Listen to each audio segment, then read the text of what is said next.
Joe Rogan Podcast. Check it out. The Joe Rogan Experience. Train by day, Joe Rogan Podcast by night, all day. Jeremy, it's all your fault. Which part? How I got back into UFOs. It's all your fault. If it wasn't for that awesome documentary on Bob Lazar, you got me, buddy. I want to weaponize your curiosity, Joe. That's it. Yeah. So Dave Foley got you back in. No, he didn't. No. Dave Foley, I was excited to hear that he had become obsessed with UFOs. Yeah. But he didn't really get me back in. It was the documentary. The documentary was so compelling. It's really good. And folks, if you haven't seen it, it's called Area 51 and Bob Lazar, Area 51 and Flying Saucers. It's Nailed it. Yeah, it's really good. Thanks, man. That documentary for me was the reason why I started making films. I picked up a camera. I just wanted to know if the guy was telling the truth. I was not a filmmaker. I was highly unqualified, like a lot of things that I do in my life that I end up loving. So that movie, the story, is what made me interested too. How'd you get Mickey Rourke? Well, that's a fucking weird story. There's a tattoo shop called Mark Mahoney's Shamrock Social Club. Do you know about this? Yeah, I've heard of that place before. Okay. So Mark's been a good friend of mine, or I've been a friend of his since I was probably too young to be getting tattoos. And he let me come in and film for a couple years right before that movie, and he doesn't let a lot of people in there to film. And Mickey came in one day, and Mark's like, oh, Jeremy's filming. You want to talk to him about UFOs? And Mickey's like looking at me like, what the fuck's this guy? Somehow he ends up taking this stiletto and trying to like stick me in the ribs with it, like just kind of joking. But you got Mickey Rourke with a stiletto, just getting a tattoo, kind of jabbing you with a, so that kind of bonded us, kind of. He thought I was trying to stab you. That's he was poking me. Yeah, he was poking me in the ribs.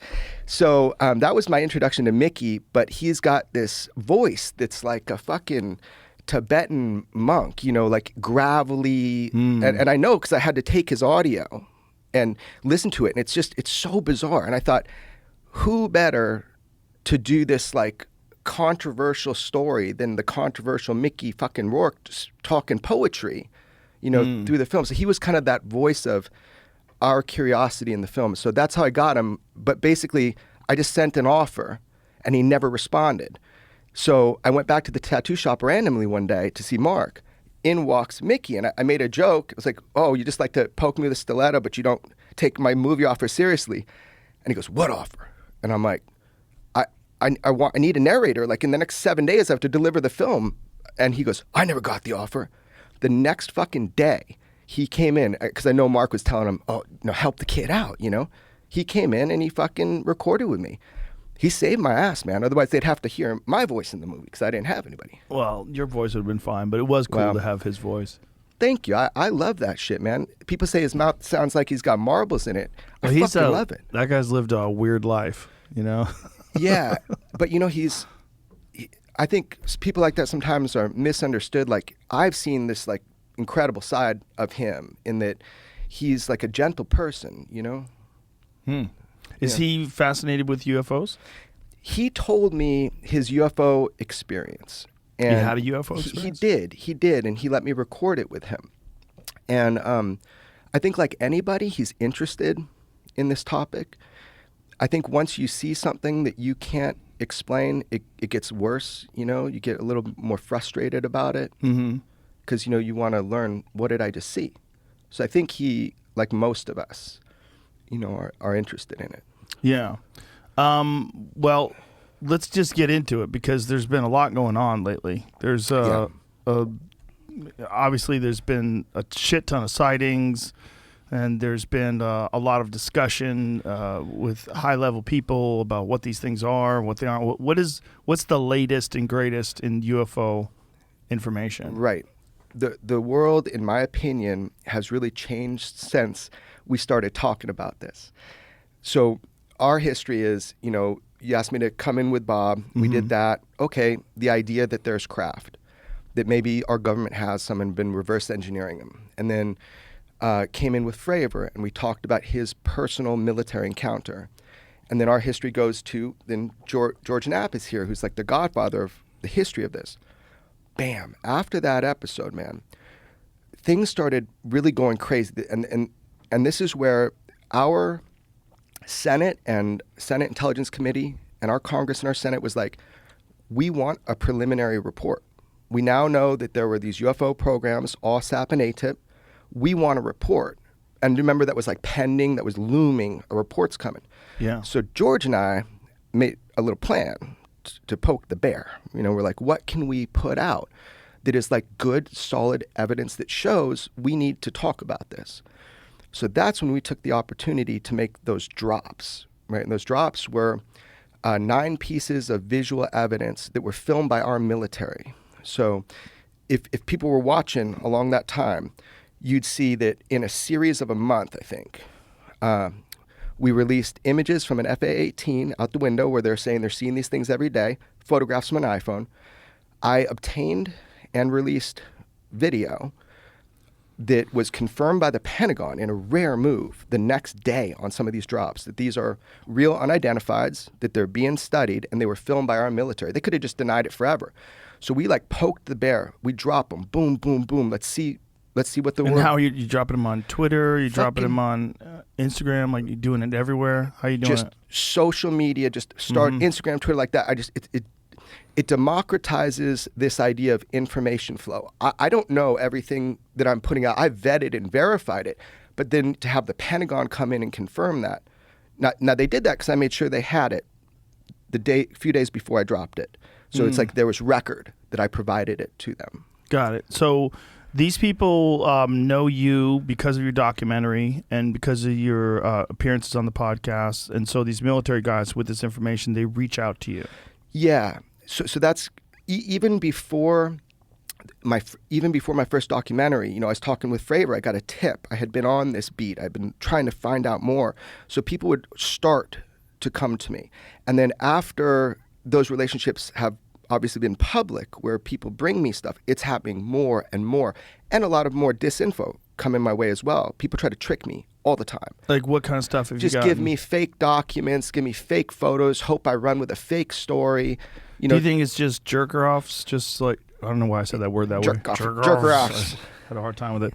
Do you think it's just jerk-offs, or do you think it's do you ever think the government is giving you misinformation? I'm the least paranoid person that I know. Are you really? I am literally, I always think everything's okay. My fucking dog can be dying and I'm like, it's okay, baby, don't worry about it. Like, I'm the least paranoid person. So other people say shit like that to me. To me, right. You just got assholes that want to confuse the topic. We do it to ourselves, you know. Or people that just want attention for whatever reason. Or people, no, but it can be anonymous.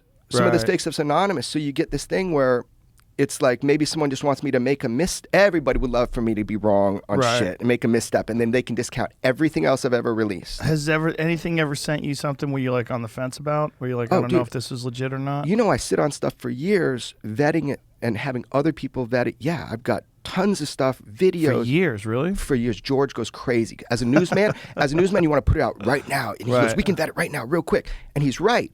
But I like to see where the person's coming from. I like to get to know them.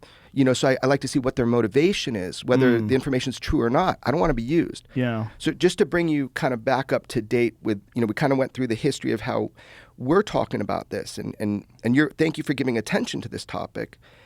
And more people are coming. It's my guiltiest pleasure. Oh, dude, I think mine too. You know, this is not all that I do in life. It's just what I love. I know. Yeah. It's the guiltiest pleasure. So then, you know, big things have happened. So when George and I poked the fucking bear and we put out this footage and it was vetted, I vetted it, right? Now, what it shows, that's up to other experts. I reported what I was exposed to in classified briefings that I shouldn't have seen. And what I released is completely legal for me to release. It was unclassified, but it was contained in a classified briefing. Now, if somebody sends me shit, you know, I open my email. I can't. We should probably tell people like what some of these videos are. Sure. One of them was those bizarre pyramid-shaped video. Pyramid-shaped. Triangle by angle of observation, and in the classified section, it goes into depth that they were pyramids. There's a lot of argument about that publicly. Like, does it show an optical effect where it's not what it appears? That's not it. No, That's a different thing. The pyramid ones were the ones that were in the lower. If you see that lower column, I can give you the below videos. there to the left, the green right there. That's it. Yeah. So that's the ones that they were seeing. Well, there's good video, and we should go through the pieces of footage, but the one on the left is what they're seeing every damn day on the East Coast. That one would be considered one that has a payload or could have a payload. So most are spheres, like with cubes in them. That is the strangeness of it. Most of them are cubes surrounded by a translucent sphere. I've heard of pyramids. So most of them. Most of them that are on the East Coast right now with increased frequency and also over war zones. So right now, people went so fucking crazy when I said this, and I know we're jumping around, but That's okay. over active war zones right now, there is such an increased frequency of what they call UAP or UFO that they have these rules whether or not they fire upon them. And people got so mad at me for saying publicly on the news that we do fire at UFOs, because we fucking do. But why we do is not what people think. So when you have an active war zone, specifically the area of the world that I'm talking about in the Middle East, anything within 27 to 30 miles of ground troops gets fired upon. That's it. But I was exposed to documents that tell me a little bit more precisely how you choose what to fire upon. And what you fire upon is anything that appears that it could have a payload. Really? Yeah, because it would be a threat. What do they do with like the cubes surrounded by these spheres? Fucking nothing, because they don't look like they have a payload. So they disregard. They're not part of the mission. So my point in saying that kind of on the news, I don't need to prove to anybody it's true. It is true. I speak with people that are there right now. It is true. And there's been such an increased frequency since 2021 that it has been pushed up to kind of like critical, where they're like, okay, these things are in our airspace. We could have collisions. But more importantly, like, we see other countries firing on these. Russia, Syria. We know it's not their assets. So the question is, whose are these? So when you say firing at these, so Hellfire missiles. right. So you have this thing, and what shape are these ones that have payloads? Okay, well that's what's crazy. So I have images of one that we fired on, and for Can you show us the image? I'll show you. Okay. Yeah. Show me right now. I'll show you. I'll show you. But I think You it's, can't show it publicly yet? I don't know, because it Why comes not? from a document I probably shouldn't have seen. But people send things to me in ways that I can look at them. So Okay. Anyway, let's talk about that later. So Okay, it so looks like this. Looks like a fucking jellyfish, man. Like a jellyfish. Yeah, I don't know. It's stiff, but that about the size of like a big coffee table. That's the one at least that we've fired on recently. Big coffee, like this desk, maybe? Yeah, about Okay. 10 to 12 feet. And then it looks Domed, and then it has and they're not all like this, but this is the one we're talking about that I know was recently fired upon. And what do they think it's made out of? See, that's the whole thing, man. Is it like metallic? That's the whole thing. There's no retrieval program that's known in these war zones. So even if they did hit something, like, first of all, would they be able to take it down, whatever it is, right? And by Right. the way, we're eliminating that these are balloons. Drug smugglers who use balloons and shit like that. These are objects that have controlled flight. So, back in the day with the Foo Fighters, this is not a new phenomenon, right? Back in the day with the Foo Fighters. People need to understand that it's not just a band. The Foo Fighters. Oh, yeah. Yeah. No, man. So World War II, you had both sides of the war, all sides seeing these metallic spheres outpacing their planes. And they're like, oh, fuck, they're up to something. They got some cool technology. The problem is we find out both sides think it's, the other sides. Right. This has been happening for so long. I have an article. We can pull this up. I got an article from 1960. Talks about a cube with a sphere around it. A military fighter pilot, for 4 days they were getting these. It was in the Alamogordo newspaper. So I'm just saying that this is not. Is that New Mexico? Yeah, Alamogordo. Yeah, I think that's an interesting area. Yeah. And so these Foo Fighters, Yeah. Were both sides reporting the same Yes. like sort of formations and the same speed? We thought it was their technology. Right. They thought it was ours. What's happening right now in the Middle East with the Same thing? Yeah, because we're seeing Russians and Syrians fire on these, and we're sometimes firing on them. But whose are they? When you say we're seeing, so is this We're like seeing- reports from soldiers that you're getting? Like, Yeah. where are you getting this information? Okay, so people that work in these, people that work in collecting this data are a little bit frustrated. And why, that's why I want to become unnecessary. Why do they come to me, right? And I think they're frustrated that they don't have a way to put it up through the chain of command, that it gets lost in translation. Or they just suppress it. They don't even spend, I don't even think it's nefarious. They just don't spend the gas to go look at something that it's not part of the mission. Right. There's no proactive UFO kind of like discovery process. It's all kind of reactive. That's one of the weirdest things about Commander David Fravor's account was that when he was talking about being in radio communication with the Nimitz, and they were saying, we see these things every day. And he was like, what the fuck are you talking about? Yeah. You see this every day? You see these tic-tac shaped things that shoot off faster than you can see? And that literally can go from above 50,000 feet above sea 80,000, level. that's right. 80,000 feet above sea level to zero like that. So hypersonic velocity without signature, they call that. Right. That means, and who's the guy? No sonic boom. Right, but that's the whole point. Moving faster than the speed of sound with no sonic boom. No heat signature. Nothing does that. No visible means of propulsion. You got it, man. Yeah. So this is the mystery. This is the question. Like, I don't care where UFOs are from. I don't care if it's extraterrestrial, if it's extratemporal. I mean, we can go through so many ideas. What's extratemporal? So here are the prime theories: that extraterrestrial from another, Right. world, extratemporal from another time, and you could say extratemporal, extra-dimensional What is do the you same think, thing. if you had to put your money on it? Oh fuck! I ain't putting money on this. No fucking way. $2 bucks. Okay, well that changes things. Just for fun. Just for fun. $2. I think I would. I'm getting mixed message. What do you think? What do you think? I would bet interdimensional. That's Why? what I think. I think there's something about the whole feeling of it that seems so weird. It's almost like alternative timelines. The whole feeling of it feels so weird. It's also, the problem is it's all of it is so exciting and so interesting that you get lost in the excitement, and it's very difficult to get an objective mindset, to achieve an for sure. objective mindset. It's very hard for me to be objective because I love it so much. But I mean, look, we got a UFO there, we got a fucking alien up mean, there. how cool- We got shooting stars in Yeah. the ceiling. It's like, it's so obsessed with it. But I have this bizarre feeling that the more we understand about reality, the more we're going to realize that these physicists, these string theorists that create these models of the universe based on multiple dimensions that we can't access. I mean, I think they think there's 11 dimensions, right? I don't have any idea. I think- can barely let's live see in if this There's one. up to 26.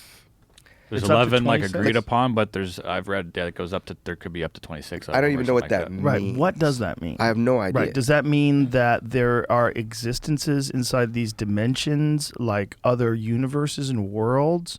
They just exist in a different dimension? And is that what it means? I mean, is this like some Doctor Strange type shit? I mean, are there, the thought of alternative timelines, that there's consistently different timelines that are happening simultaneously, like an infinite number of them, and that you accessed all of them depending upon your choices and how you live your life and what you do, and that we think of this as being like a static state of existence, but it's actually not, that we float back and forth between all these different potential timelines and existences. Yeah. I see those things, the way they travel and the way they move, and I Yeah. wonder, like, if there were interdimensional travelers that had access to technology that just violated all of our understanding of how you Right. could travel, that's kind of what it would look like. And that that there's evidence to support that, and there's evidence to support the extraterrestrial thing, Yeah. and there's also evidence to support that they're showing us whatever they want us to see. Right. So this idea that you could pop in to our timeline, that is consistent with what we see with these things, in that they seem to, it's like there's a bubble around an area, and they seem to kind of come in. Some people can see it, some people can't. Sometimes it's on radar, sometimes it's not. Sometimes you could see it in thermal, but you can't see it in the IR. A lot of military guys see that when they track these things on radar. Can't see it visually, but it's fucking there. So this idea, there's consistency with the idea that they kind of pop into place right there. There's also data that would suggest that these are extraterrestrial and that our satellites pick these up. Now, head of, I don't remember John Ratcliffe, he was the Deputy Director of Defense, I think, he talked about that. He mentioned that. So all these emissions from people now, we're catching these on satellites. We're catching these, so that's space in our airspace and then undersea as well, a USO or whatever.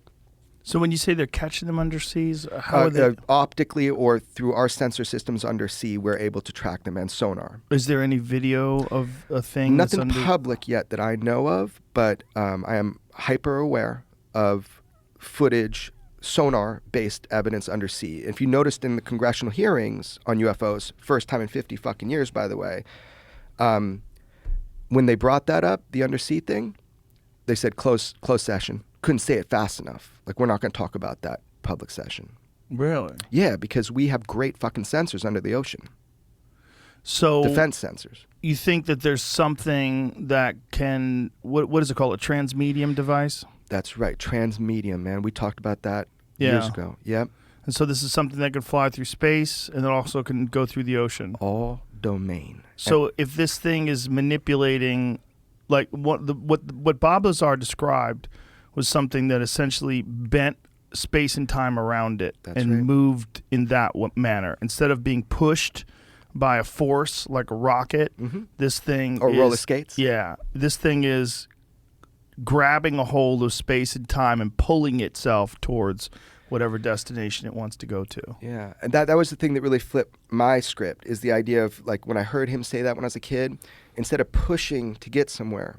Because, look, the argument has been, of course there's life out in the universe. I mean, look at the fucking Webb, photograph. Of course there's got to be life homogeneously out there, but they're never coming here. That was the Einsteinian thought, right? We can't travel faster than the speed of light. Right. Okay, well, that's like saying, okay, well, I got a horse, but can you imagine, one of Elon's rockets? Maybe you can't imagine that, right? But this idea that you could fall in time and space, distance becomes irrelevant. Medium becomes irrelevant. That's where the transmedium craft, they believe, the people researching this within our government, believe that these craft are gravity propelled. That's why there's the new programs called all domain, because it's space, air, and sea. And in the congressional language for the UFO whistleblower stuff that's going on, where people can come forward, it's going to be set into law. They've already written it. The language is amazing. People are going to be able to come forward and talk about how they worked on legacy UFO programs, like reverse engineering programs, like. So when you say people are going to be able to, meaning the government is going to drop the restrictions that people were former employees? I feel like I'm doing a horrible job of getting people up to date with what's happening in the UFO, because so much has happened. It's like overwhelming, but yes. It's okay. So what's happened is, if we follow the steps, all of a sudden, George and I, we release all this content, people go kind of crazy over it. Then they put out this preliminary report and say we had 143 cases and we solved, one of them. And these are like military cases where there's like extraordinary movements with these craft. Then all of a sudden Congress is like, well, shit, we had OSAP, we had ATIP, who's studying this? Let's get a hold of it. And they got real interested. So they started saying, hey, we need to start a program. Then the Department of Defense came up with some crazy ass acronym names that nobody could ever make out, AIMSOG and shit like that. And Congress got even more pissed, as the way I read it. I mean, I know some of the people involved, and their minds have been blown by what they've seen in these classified briefings. It changed their whole way of thought. And they realized that there are programs being hidden, illegal programs, being hidden from congressional oversight related to UFOs.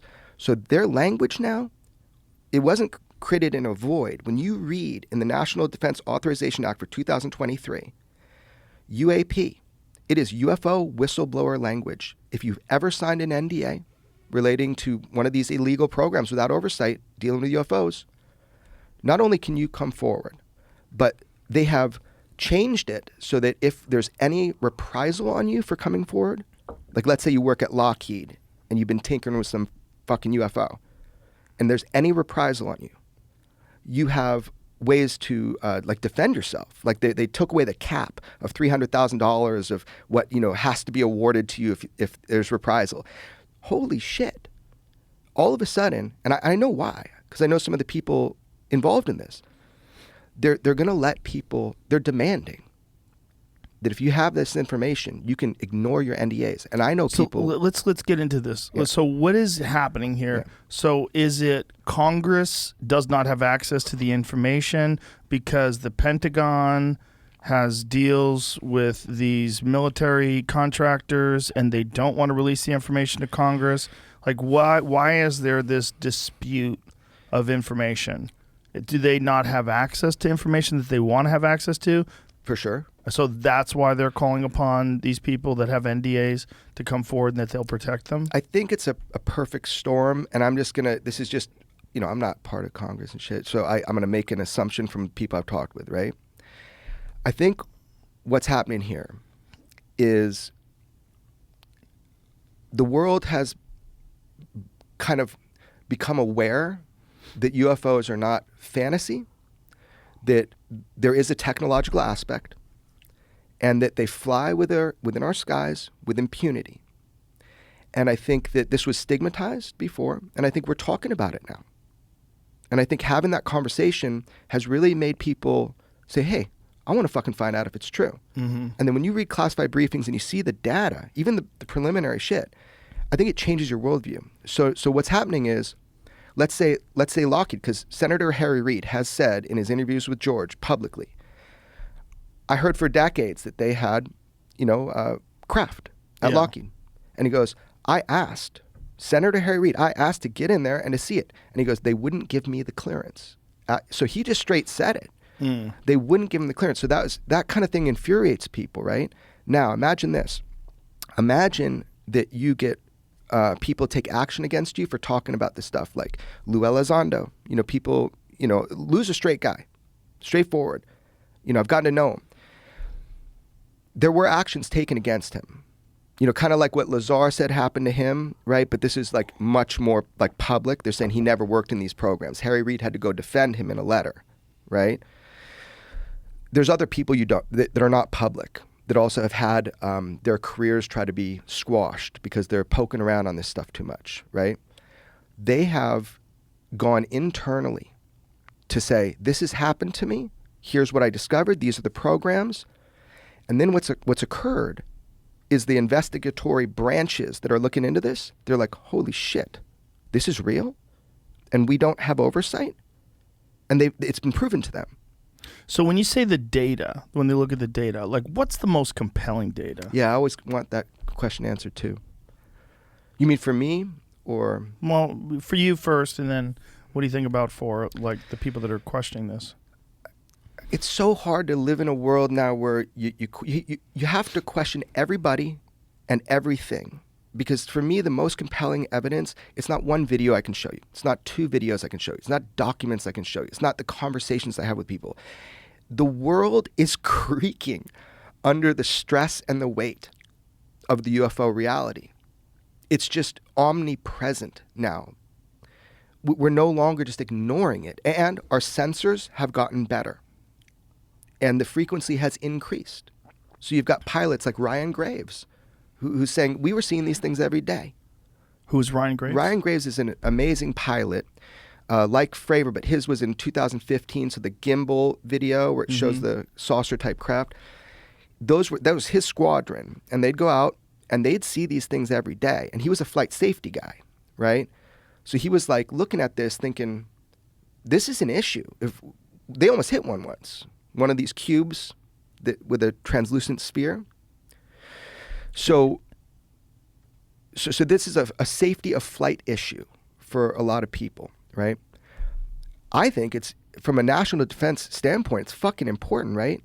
Sure. Okay, so we've got these hearings now, these public hearings on UFOs, right? This is the first time in 50 years that we've had public hearings. People fought for that. They wanted the public to hear about it.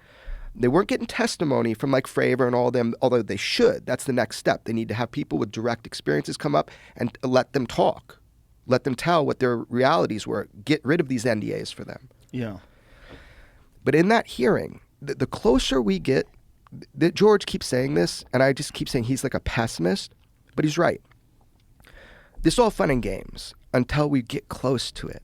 Like any of the real stuff, any of the goodies. If we have craft, and we've had it for a long time, and we've been working on them, trying to reverse engineer them, if that is true, the closer the public gets to that, the harder the resistance. And we saw that because these UFO hearings, man, they showed one piece of the footage that I released for like the whole hearing. They're showing this one piece. It's the most inconsequential piece. It was from the USS Russell. It's the green one, that triangle by angle of observation thing. That's the one that's easiest to kind of dismiss visually. What they didn't show is I released from the USS Omaha radar, thermal, deck footage. It's like cumulative evidence. Congress and Senate were asking, what's up with UFOs? And they got swamp gassed. Like J. Allen Hynek, like just trying to put it under the rug. They go, oh, we're pretty sure these were drones. That was never the argument. It's not if these were drones in 2019 swarming our Navy ships. You know, who was inside of one? They weren't big enough to hold people. It's not that they were drones. It was like some big revelation. Here's the question. Who were operating these units? How come we don't know that right off of the coast of California? 10 of our Navy ships were simultaneously swarmed by unknowns, unidentifieds. They couldn't figure out the launch. They couldn't figure out the landing point. They don't know who was operating these. And how far offshore were they? I mean, it was within a 100-mile radius because all the ships that were in this area were experiencing, most of them simultaneously, what they call swarming. But the thing is that I know for sure we don't know yet whose these were. How is that possible modern day? I don't know where these are from. I'm not even claiming that. And did these experience, or did they exhibit rather any extraordinary capabilities? Depends who you ask. So the answer to that is when I get people, and I actively hunt for direct eyewitnesses for all this. So I've spoken with people who are, you say, operating the Spy 1 radar system, the same one in the Fravor case, this great system, right? I also spoke with people who had visual on these things. Some people say that they show one of what they call the 5 observables. That means, you know, this goes into the UFO category, which is instantaneous movement, right? Boom, straight up into space was the exact words said to me. I've got people on the other end of the spectrum where they just saw lights. So no, in this case, it's not like Fravor's. We don't have footage of it, you know? Do they have data in terms of radar data, of speed and... Yeah, they do. And that's what I tried to kind of tell the public by releasing one slide that said that they believed that these craft were transmedium, because the video I released, the black and white one from the USS Omaha, you can see it kind of phase out or drop into the water. They thought it was transmedium. They thought it went into the water. They sent a submarine, right, to try to look for it or wreckage. So I don't know. With this case, man, I never hang my hat on one UFO case. What's interesting to me is the people involved, they feel like they failed at their duties. They didn't know precisely what to do in this situation because right off our coast. The thing is this is happening everywhere, man. Do they have a protocol for what to do in those situations? Like if you do encounter a UAP or a UFO or whatever you want to call it, and they think it might be from an alien planet or whatever the fuck they think it's from, do they have a protocol? You mean like the pilots? Yeah, I mean, is there like a military thing? Is there, if you see a UFO, is there something you're supposed to do? Now you can and are encouraged to report it. But before, it was so stigmatized. And people that are, ground level on this say there's still crazy stigma. But you are now being encouraged to report it. And these reports have to, in a short amount of time, go up the chain of command. So I think we're getting better reporting now. I think because it's a safety of flight issue. But at that time in 2019, when these ships were swarmed, that's this USS Omaha, that goes into the water? Yes, that they believe that it ends up going into the water. That's what the documents said, and the documents I was exposed to that I read made an argument for that, made a case for that. So it looks like now that it's hovering. Boy, is this shitty footage. Well, see, I want my money back, Navy. I know. Spend your goddamn camera money on. But do you understand that this is why I could release it is because this is an unclassified platform that's being filmed. Otherwise, that would not be cool of me to release. See, so there it looks like it just went into the water. Right. Yeah. And so the thing is that there were many that were doing this. Like one of the people that was, involved with these ships, fighting the ships. I was like, dude, where did they come from? Because you got great radars and you Right. have all the data. And he goes, I'm going to really regret saying this, but they just seem to appear. Which is so hard for someone who's like, their job is to, deal Right. with the ship. So, But if something is traveling the way they described that Tic Tac to travel, it would be like it just appeared. yes. Or if it was transmedium, then they go, but the scan volume of the radar, we got different sensors underwater than we do above. Mm-hmm. So like the spy one is good for high altitude. There's other radars that are good for middle and then underwater. So look, it's anybody's guess. My whole thing is this: UFOs, whatever they are, they're machines. Yeah. That's at least an aspect of it. Who's controlling them? Right. Like we should be able to answer some fundamental questions. And fuck, if we have one or more, and we've been reverse engineering them or trying, which I'm confident we have been, beyond confident.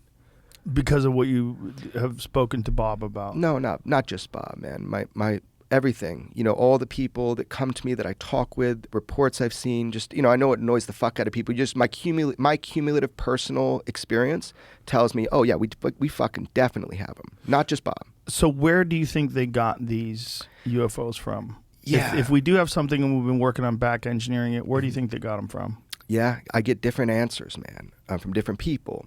So you say like some are crashes, right? Which is like hard to fathom that something that advanced could crash. Right. But that's what I'm told, is that some were crashes. That's what, that's how I understand it to be. Now, other people think maybe there was some from an archaeological dig. That's what Bob said. I was surprised he talked about that. Yeah, he said that there was one that they had spoken about at S4 that they said that they had recovered from an archaeological dig, and they said it was a long time ago and it's really old. Yeah. I think people need to not feel like they have to believe one thing to believe the whole thing. I think there's a cumulative weight here, and I think that we're prying open the doors. If you read this language in Congress and Senate about the UFO immunity, our world is about to change if we stick to our guns, if we push to get these answers. We're going to find out one way or the other. Is this just some... Right, we're moving around a little bit here, though. Well, let's go back to these crafts that they're back engineering. Like, how are they getting these? Yeah. And why do you think that they have them? Okay, well, my experience tells me that they're getting them from what you'd call crashes, like down crashes. Oh, so all of them. So none of them like were a gift. That's the other kind of, I'd say, theory. As some people that are involved in processing this information are like, it couldn't have crashed, man. It was perfect. It was like they must have left it for us. Some people believe that, but how do we know? I mean, That sounds so hokey. It does. Both things sound hokey. The crash sounds hokey. The whole fucking thing is extraordinarily bizarre. It doesn't mean it's not true, though. Right. That's the other thing that Bob said that I thought was really fascinating, was that there was some documentation that they were showing him that claimed that we are the product of accelerated evolution. He was shown a lot of shit, and he doesn't like talking about it because he doesn't know if it's just total fucking nonsense. Right. He is sure that they showed him shit just to see if he'd fucking say crazy shit. Right, to see if he'd talk. All he cares about is what he saw, what he knows is real. But if you do just talk with him privately, they did show him, a photograph of an autopsy of a being with a singular organ. They told him that, the human genome had been altered, just all sorts of crazy shit. And he just has no idea if it's true or if it's... God, the whole thing is it's so wild. I just wish, if Bob's lying, my God, what a great liar. Yeah. He's amazing at it. Right. And he's been telling the same lie for 30 plus years. And then there's elements of it that, how would he know that? Like, how would he know about element 115? I mean, Element 115, when he was talking about it, was theoretical. Yeah, he got lucky. He's the luckiest guy I know. He always chooses shit that ends up being fucking right. I know. Gravity, funny. waves, and how these crap look, man. Explain the Element 115 to people, because people who don't know what we're talking about, that haven't seen the documentary or haven't seen the podcast we did together. So the way Bob understood it was that he was working on power and propulsion, right? So of one of these, we call them flying saucers, fucking alien vehicle. That looked like this one. Exactly. Right here, from Design by Perry. Yeah. The one sitting on the desk. Even like aerospace people are like, well, if it's the most ingenious thing is the way he described it, powered. People are like impressed by it. I'm like, maybe that's just what he saw. But anyway, so the 115 was the power source, he said. And basically, you put it in and it releases antimatter and creates a gravity propulsion, a gravitational field. And then you had three directional emitters. Look, that's how they think these things operate. Traveling faster than the speed of sound with no sonic boom, all transmedium, all domain. These things seem to defy typical propulsion. It's not outside of the realm of what we understand. It's outside of the realm of what we can replicate now. One day we might catch up. And this Element 115 that Bob talked about powering this spaceship was only theoretical back in the late 1980s when he first started discussing it. Right. We hadn't synthesized it yet. Right. Well, it wasn't a synthesizing. It was created by a particle accelerator, right? Exactly. It was detected because it was. I think it was. But we smashed. Right. So we kind of synthesized in that we smashed particles together, and then we're like, oh, for like a second, there it was. Yeah, I think it's a fraction of a second. Yeah, and Bob always said that if he's right, if it was 115, that's how he understood it to be. Mm-hmm. If he's right, then we will someday, be able to make a nominal amount of it that will be stable. That's what he says. You got another one of those? Yeah, you want one? Yeah, I'll try one. All right, here we go. Thanks, man. Nice. Yeah, the whole thing is just so interesting, man. It never ends. Yeah, it never ends. It is interesting. I just until something actually happens, and my thought is when something actually happens, how will people handle it? UFO whistleblower could get immunity under new amendment. So this is what you were talking about? Yeah. Yeah. Yeah, Proposed absolutely. for the And I next- mean, the thing is I know some of the people doing this, and they're like, they want some nominations, man. Who should talk to them? Well, you got your own fucking logo there. There you go, buddy. Thanks, brother. Yeah, these are Foundation Cigar, JRE cigars. They're good. Shout out to my friend Nick from Foundation Cigars, too. Hooked me up with that cabinet. Got a full humidor up in this bitch now. Wow. Thank you. So this Element 115. Yeah. This is proven by a particle accelerator. And Bob Lazar's claim was that they had a stable amount of this Element 115 that had come from this other place. And did they know where this other place was, where this Element 115 supposedly had come from? Another planet? Yeah, I mean, again, this is like what he was told, so he's kind of allergic to, but, he said that the documents said Zeta Reticuli, I guess a binary star system or something. That's what were in the documents. Now, if that's true or not, look, remember, he thought it was the U.S. He thought this vehicle was ours. Right. And then until he walked inside of it. That's his whole thing. It blew him away. It's hard to buy what someone like Bob is telling you if you don't know the person. You see people in their lives, man. Imagine being him and that actually happening to you, and then you having to go back to reality. Right. And tell people or not tell people, just live your life and have the burden of this information, the burden of this thought. Just turn upside down the other way. There you go. Flip the top. I got to flip the top. There you go. And then pull Thank you, down. brother. I mean, the burden of that kind of information, when even discussing it, you seem like such a psycho. Yeah. Most people almost instantaneously, other than a real journalist like George Knapp, most people are going to think you're out of your fucking mind. Yeah. They just dismiss you. Yeah. Why would you even do it? Like, what would be your motivation? What would you get out of that? Well, his motivation was he was seriously worried that they were going to take him out. Yeah. Because he knew so much, and they had cut off of his... For folks who don't know the whole story, just give you a brief synopsis. What happened was Bob allegedly was working on back engineering these aircrafts, these vehicles, these spaceships, and in doing so, you have to have a very high level of clearance. Well, with that high level of clearance comes complete government surveillance. So they monitor your phone calls, monitor everything. Turns out Bob's wife was having an affair. So they don't tell Bob that his wife's having an affair, but they cut off his job. They're like, you did too much of a potential to be emotionally unstable. We can't have you working on these top secret, super sensitive things. Yeah, it's logical. While your life is probably going to fall apart. He's about to find out some bad shit. Yeah. So he doesn't know this, and so they don't give him any information, so he freaks out. And so he starts telling his friends.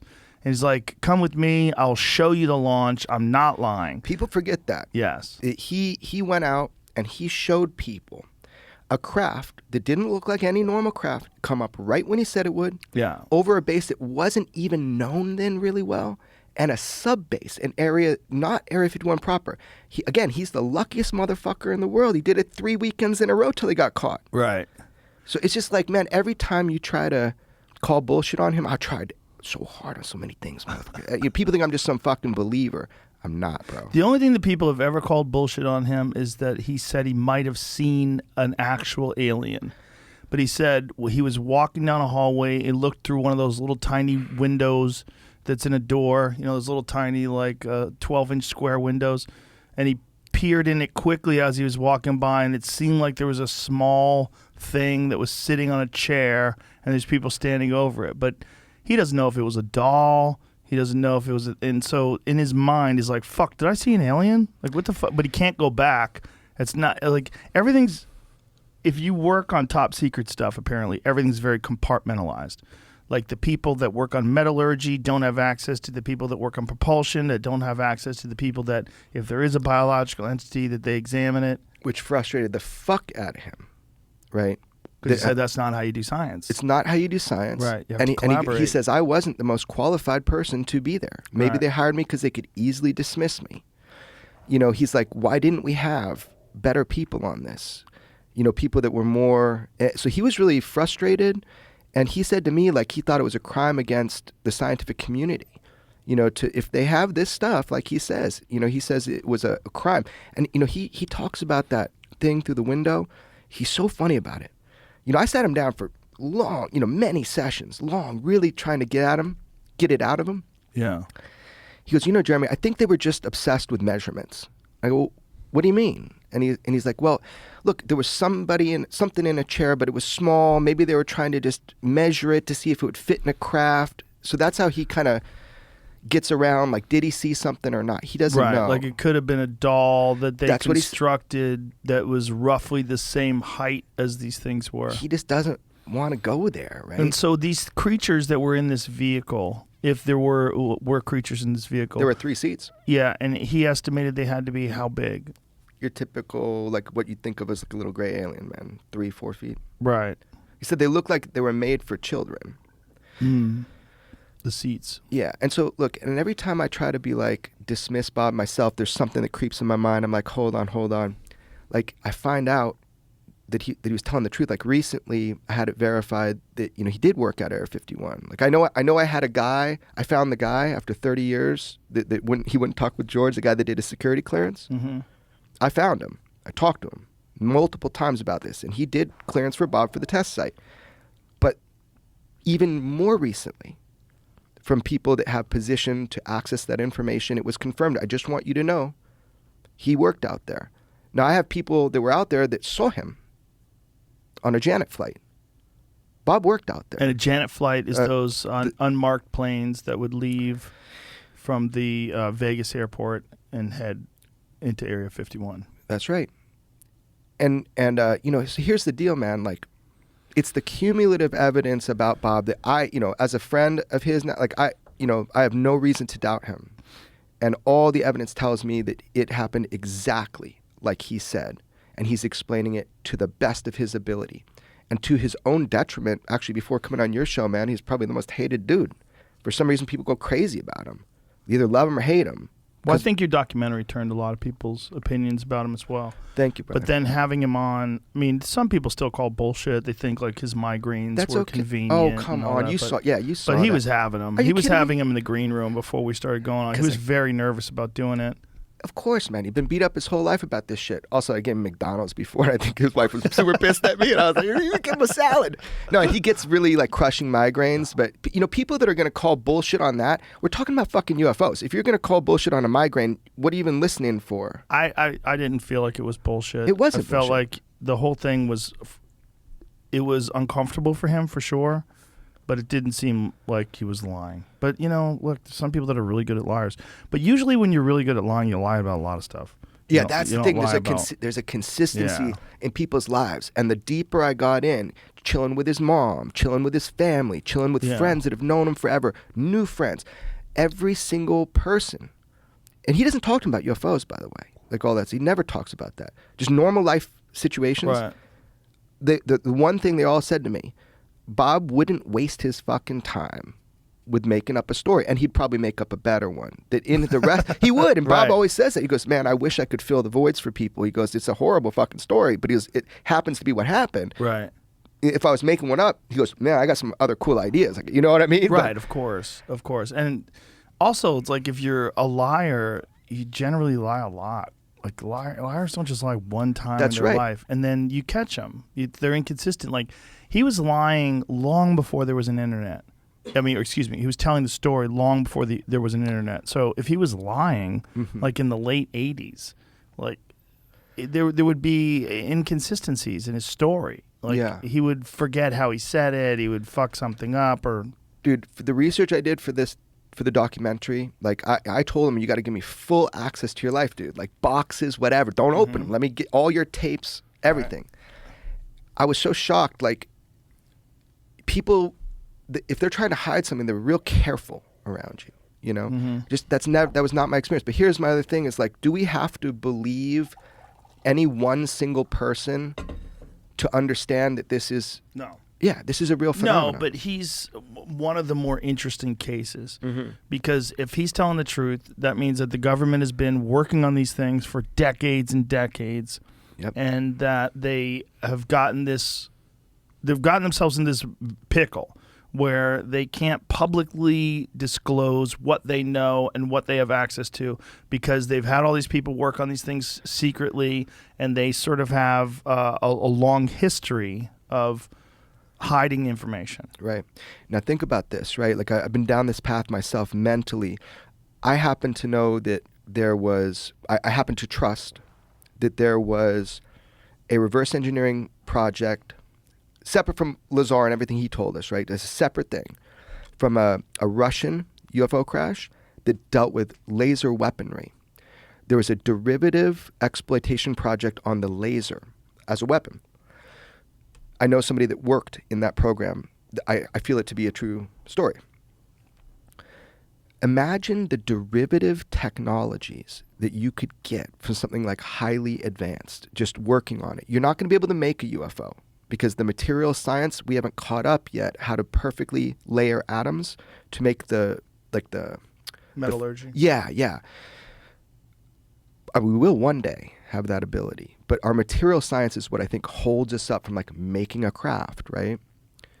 But what can we learn from one of these pieces of technology? And my understanding is a fucking shit ton of derivative technologies have come from looking at these advanced materials. That was always the assertion. That was the thing that the American Computer Company. Do you remember them? I've heard a lot of stories that they've leaked things to private industry. I mean, fuck, I would do that. This is weird. UFO landing is fact, not fantasy. The Russians insist. This is This is from 1989. 1989, the New York Times. So Wow. Read the beginning of this. I like Jamie just goes, this is weird. It's not a joke, nor a hoax, nor a sign of mental instability, nor an attempt to drum up local tourism by drawing the curious, the Soviet press agency TASS insisted today in discussions of what it called an extraterrestrial visit to southern Russia. Residents of the city of how do you say that? Voronezh. How do you say it? I don't know. You did good. Voronezh. I don't know, man. It's Voronezh.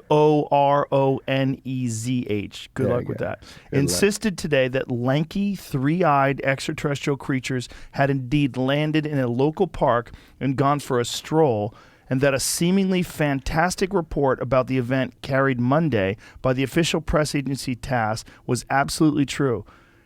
It was not an optical illusion, said Lieutenant Sergei A. Matveyev of the Verona, however you say that, district police station, who said in a telephone interview that he saw the landing of the UFO on September 27th. Lieutenant Matveyev confessed that he had not actually seen the aliens, but that he saw the spaceship, and that it was certainly a body flying in the sky, moving noiselessly at a very high speed and a very low altitude. He said anything is possible. To be honest, Lieutenant Matveyev said he was a little skeptical himself when he first saw the object. I thought I must be really tired, but I rubbed my eyes and it didn't go away. And then I figured in this day and age, anything is possible. Isn't that funny? 1989, in Right. this day and age. Using the sensational tone that has lately infected the once staid TASS, the press agency today provided more details of the UFO landing in Voronezh, a city of some 300 miles southeast of Moscow. Yeah. Huh.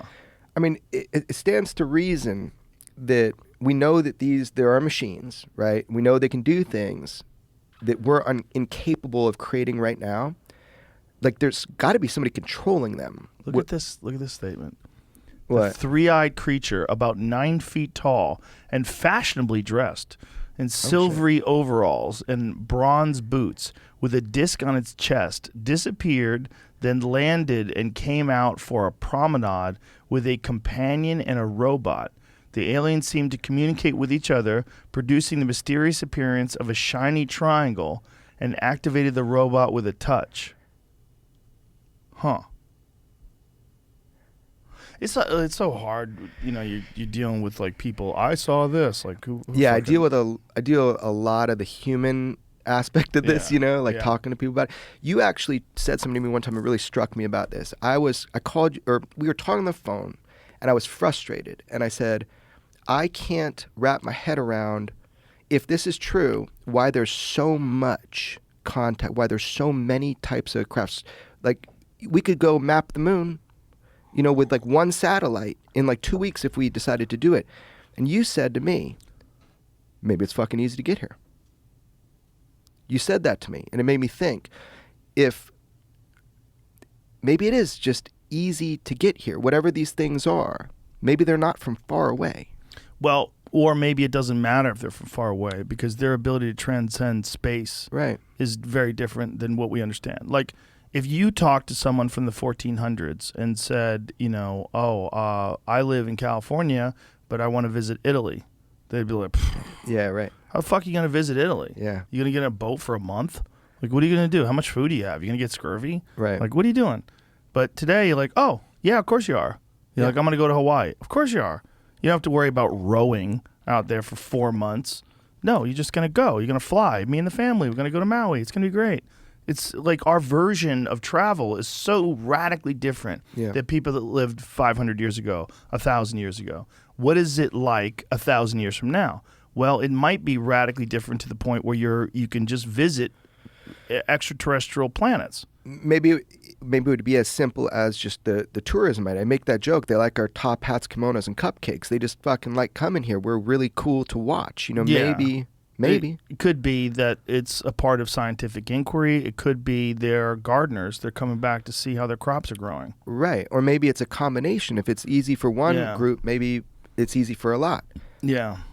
I mean, the ultra-terrestrial hypothesis, right? Just in the journal of like cosmology or something. I don't know. I'm going to fuck that up. Hal Puthoff. He lives out here in Austin. He just published a peer-reviewed paper, I think, about the idea that maybe they're from here. From here, how so? like as if I've heard that name before. How do I know that name? through so many things. Like he was back in the day working for the Stanford Research Institute studying remote viewing, and like this guy's always been kind of cutting edge. Well, you say, well, you know what? That's kind of the funnest shit, right? Right. Like you Sure. get paid to study consciousness. Mm-hmm. Yeah. Fuck yeah, I'll do it. You know. So, but you know, he's had access to a lot of information because of that. So it's one of the people when he speaks, I listen. Right? What does he have to say about Right. it? He wrote this paper, and he wrote it a long time ago and kind of worked on it, I guess. But it was published yesterday in a scientific journal, and it proposes this idea of the ultra-terrestrial. So like something that's been here a long time, maybe like aliens that got here and got stuck, or a civilization that was so advanced and there was some world catastrophe, so it hit itself and now just kind of lives here with us. And maybe they have investment that we don't fuck up the planet, that we don't blow ourselves up. You know, maybe that's... Maybe they have some investment other than your crop theory, you know, the idea that we're just a commodity. Well, I don't think we're necessarily a commodity, but I don't think we would have a problem with going to a planet and planting life. Like imagine if we found a planet and it's like Earth of 3 billion years ago, right? There's like some plant life and some fungus, but there's no animal life, no marine life. And we just planted life there and monitored it and watched it grow and evolve. And maybe they have an understanding of there's a process. Maybe there's a process that, like I said, process, not process. I kind of like that. Right, like I'm from super England. fancy, man. Maybe there's some sort of process where they understand that all life takes a very specific path, and that is a path of increasing complexity, right? If you want to really simplify life on Earth, you would go back to the earliest form of life, which is single-celled organisms, right? Well, why did single-celled organisms become multi-celled organisms? Because they're complexifying. They're becoming more complex. And then they ultimately become hominids that create tools, and they ultimately lead to the industrial age, and they ultimately lead to the technological age that we find ourselves in right now. The thing that they have that's clear is it's constantly a path of ever-increasing complexity. Now, when you look at the work of Graham Hancock and Randall Carlson and Dr. Robert Schoch and all the people that have studied ancient civilizations and the possibility that there's been a reset along the way, it seems that perhaps there's been some periods of great growth and then some sort of cataclysmic disasters, asteroid impacts and the like, that has sent civilization back down, and then it rebuilds back up again. But it always rebuilds back up again. Mm-hmm. It always seems to be on the path of ever-increasing complexity and constant innovation, at least amongst the most sophisticated of creatures, which we like to think of ourselves as. Maybe that is just a course in the universe for life. Maybe all life follows that course. And we're biologically developing too. I mean, we're evolving. So you want to hear something fucking crazy? Yes. Okay. This morning I was talking with a guy named Gary Nolan. Have you ever heard his name? I have. Yeah. So he, Stanford professor, he's, been working for 10 years studying MRIs of the brains of people like pilots who have had close encounters. And what they found over this 10-year study, there was a CIA study, but he just openly talks about it now. It's all out in the open, which is cool. There was damage. Like, I've seen the images, some of them. There's damage to the brain when people get close proximity to one of these power sources. Like, when they get close to it. Damage. Yeah, fucking white matter damage to their brains from having close proximity to a UFO or UAP. Like, when you say close, are you talking like Commander David Fravor close? Or people on the ground? There was some ground stuff. Close, like there's an encounter where it's... Like, let's just say you could throw a rock at it. How about that? Right. Did Commander Fravor go through these examinations? You'd have to ask Commander Fravor that.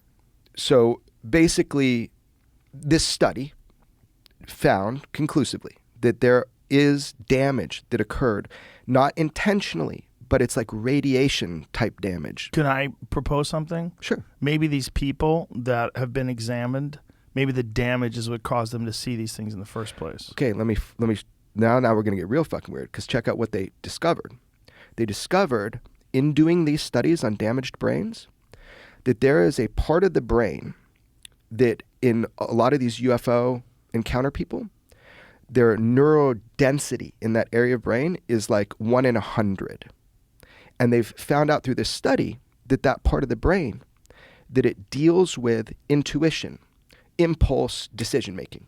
So your intuition, you know, like hunters, right? They need like really good intuition to have, so the impulse, just knowing when to do something. They've studied it in like, I guess he said like a Japanese form of chess. I don't know the game. Go? I don't know. Oh, that's Chinese. I don't know. Maybe it was Okay. a Chinese. They studied it that there's neurodensity in this area when people make these intuitive moves in a form of chess. Okay.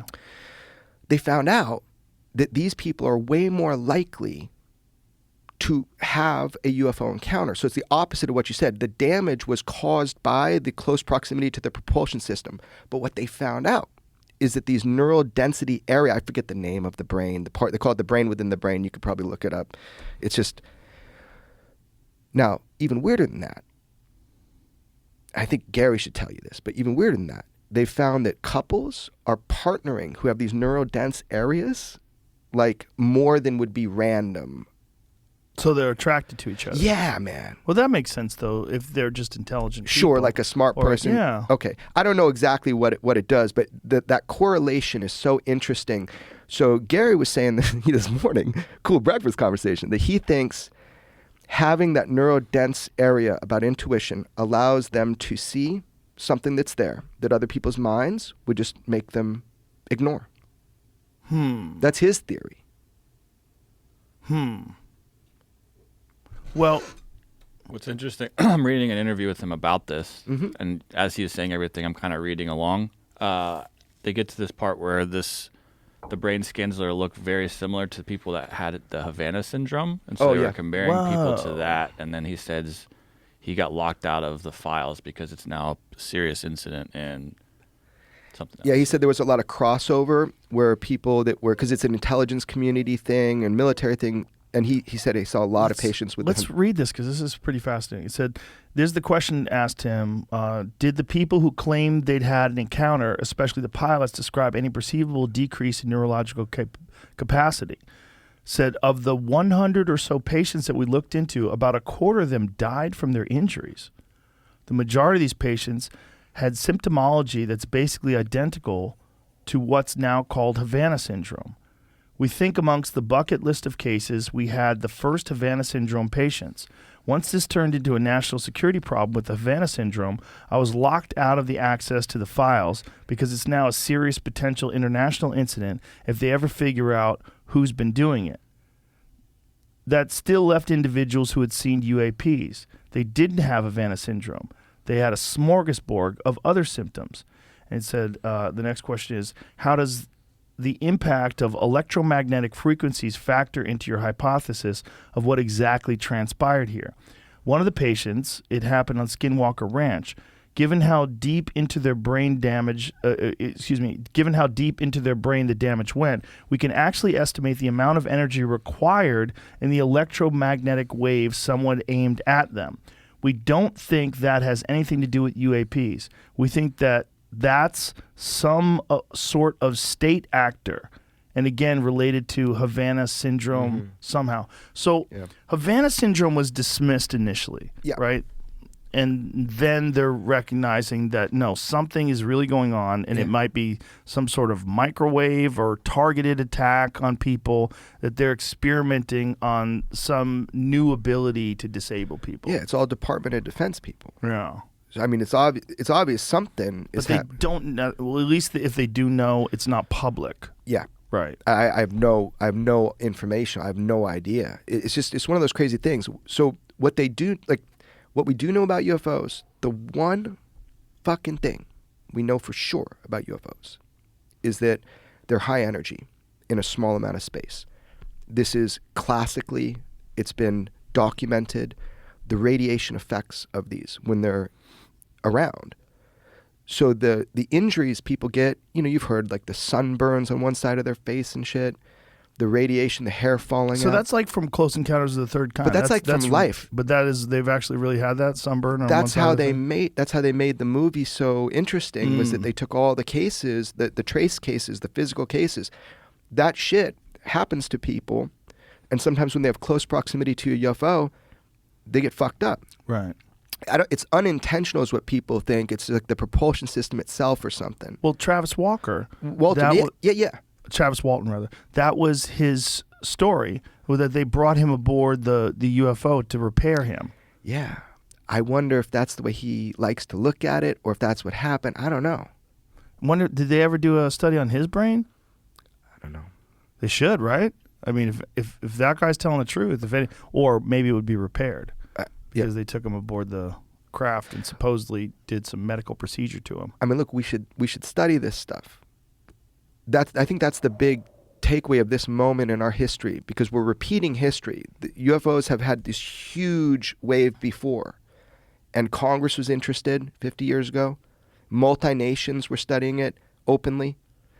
Now we're back at this point where I feel like there's an opportunity just to be open. We should study this scientifically, man. The problem is, I feel like even though there's people that have sightings, and even though there's some kind of metallurgy evidence, there's so little stuff. It's not like if I want to study sea turtles, I can go find the sea turtles and go study them. This is too hard to grasp. There's nothing there. You know what I'm saying? Yeah, you can't replicate it upon demand, which is what science requires, right? Yeah. There are some cool thoughts on how to do that. There have been attempts to lure in UFOs with nuclear weapons. Really? Yes. There have been attempts to like fake that we're going to bait them. Bait them. Really? Yes. How do you know this? Well, we'll talk about how I know that later, but it is true. You can't say how you know it? No, it's not, some of the people I talk with have told me about these.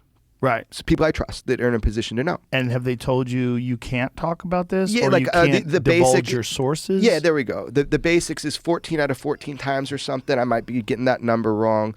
That there was a way to bait every single time these UFOs would come in when they were transporting nuclear weapons or something like that.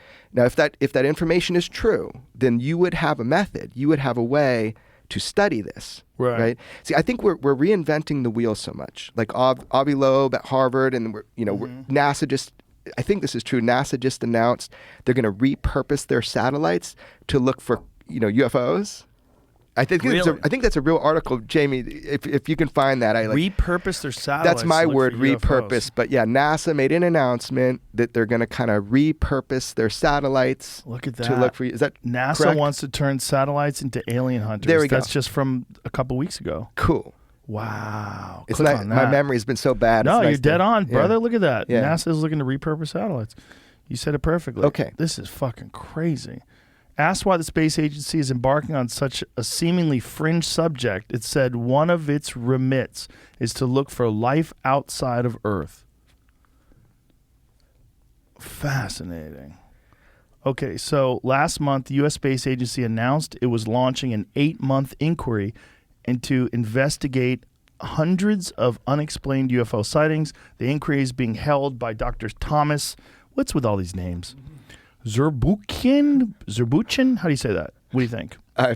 Zurbuchen. Dr. Thomas Zurbuchen of NASA's Science Mission Directorate, who has been investigating whether satellites in space could be repurposed to give another view on strange aerial phenomena reported from Earth. Speaking to journalists in London this week, Colonel Pam Melroy, the Deputy Administrator of NASA, said, the team is going to be looking at questions like, do we have sensors that can see things? Take another look at the evidence. One of the big questions that Thomas asked is, we have a ton of satellites looking down at Earth. Are any of them useful? I mean, before you build a rover that's going to Mars, you ask yourself, what's a sensor I have to build to detect the most interesting things? So they're really going to focus on that. Wow. Well, scroll up there. How would you get the evidence you need to be able to determine if it's an optical phenomena or some other kind of phenomena. Even the greatest scientists were ridiculed. Bill Nelson, a NASA administrator, told journalists that he had read all the classified documents relating to UFOs and was convinced that nobody knew what they were. Questioned as to why NASA was embarking on such a seemingly fringe subject, Nelson said that one of the space agency's remits was to hunt for life outside of Earth, and that in the past, even the greatest scientists have been disbelieved and ridiculed. Remember that one of our missions is to reach out to see if there is life, he said. That's why we're digging on Mars right now. Is the possibility of life in something as big as the universe? Of course, there's a chance in somewhere as big as that, conditions similar to Earth existed, and some other kind of life form developed. It kind of drives me crazy, though, that they're like, oh, we're going to repurpose our satellites and look for UFOs. It's my understanding that we can well track UFOs. Think about NORAD, and you can, the joke is you can't throw a softball in our atmosphere without it being tracked and targeted. Mm-hmm. It's my understanding, like, what else captured the Tic Tacs above 80,000 feet? Did we have any other optic systems or targeting systems that captured those Tic Tacs? Because the Spy 1 saw it at 80,000. My understanding. What is the Spy 1? A Spy 1 radar is a radar that was in that strike group where Commander Fravor was, doing workups. It's just a very cool radar that in 2004 was, relatively new, I think, at that year. And it was just it's a phase array, so it's just a fucking cool piece of technology that they were using. But I think it goes up to only 80,000. So when they say they were dropping in from 80,000 down to sea level like that, they were actually coming from higher. Right. They just detected it when it hit 80. And they say with the Spy 1. But there are other systems, I am told, that we're tracking these as well above that scan volume of the Spy 1. And that makes sense. Think about it. We have missile defense systems. Right. And now that we're doing space wars, right? Like we have the space agency, Force. Space Force. Space Force is actually fucking really cool. They've got a UFO project too. Do they? Yeah, it's not public, but they do. Like everybody's getting in the UFO game, man. They all want to study it. Space Force should. When they talk about repurposing satellites, though, what we have is the ability to detect these objects. I think what they're saying is let's get very high-resolution photographs and video of these objects. I am convinced that we already do. Convinced? Yes, I am convinced that the National Reconnaissance Office and the Geospatial Intelligence Agency will analyze the data from the devices that the National Reconnaissance Office has, and that we have great data on UFOs, and that is being suppressed even to NASA. But imagine if they did have that data, what would be the benefit of leaking it to the public? And this is one of the things that's always driven me crazy about all this Pentagon stuff. And the Pentagon comes out and says, these are not of this world, these crafts. Mm-hmm. Like, what is their motivation for doing that? Yeah, I saw you're real skeptical about maybe this is like a government. I think some of it is. Right. I think some of it is they have drones that are spectacular, that have unbelievable ability to travel at preposterous speeds, hypersonic speeds. Beyond hypersonic without signature, though? That's the question. Like, how could they do that? And if that's the case, is this because of back-engineered UFO technology? Right. So I wish to be wrong on this, but I don't see the evidence for what you just said that we have that technology yet. And I'm not told that. And that's never been, when I've asked at the highest levels that I can ask at, we wish we had that technology. And here's the other thing. Just one last thing about this is, before the Pentagon existed, these things were occupying our reality. Mm-hmm. They've been here. So even if we did have a breakthrough and we got something, we still got UFOs. What are they? Right. Well, and then here's the other question. Are we only being visited by one civilization? Right. Or are we being visited like, if you go to the Galapagos, there'll be people there from Turkey. There'll be people there from China. There'll be people there from the United States. Like, people want to go and see it. Like, perhaps when you're talking about UFOs and the wide variety Like you're talking about this circle that exists, or the cube rather that exists in the translucent circle. That's the popular one right now. Is that really popular right now? Yeah, right now, and for years, and in war zones, it's like I call them the jellyfish, the cube in a sphere that a lot of pilots talk about, and even as I said, pyramids. I've heard of pyramids and spheres, man.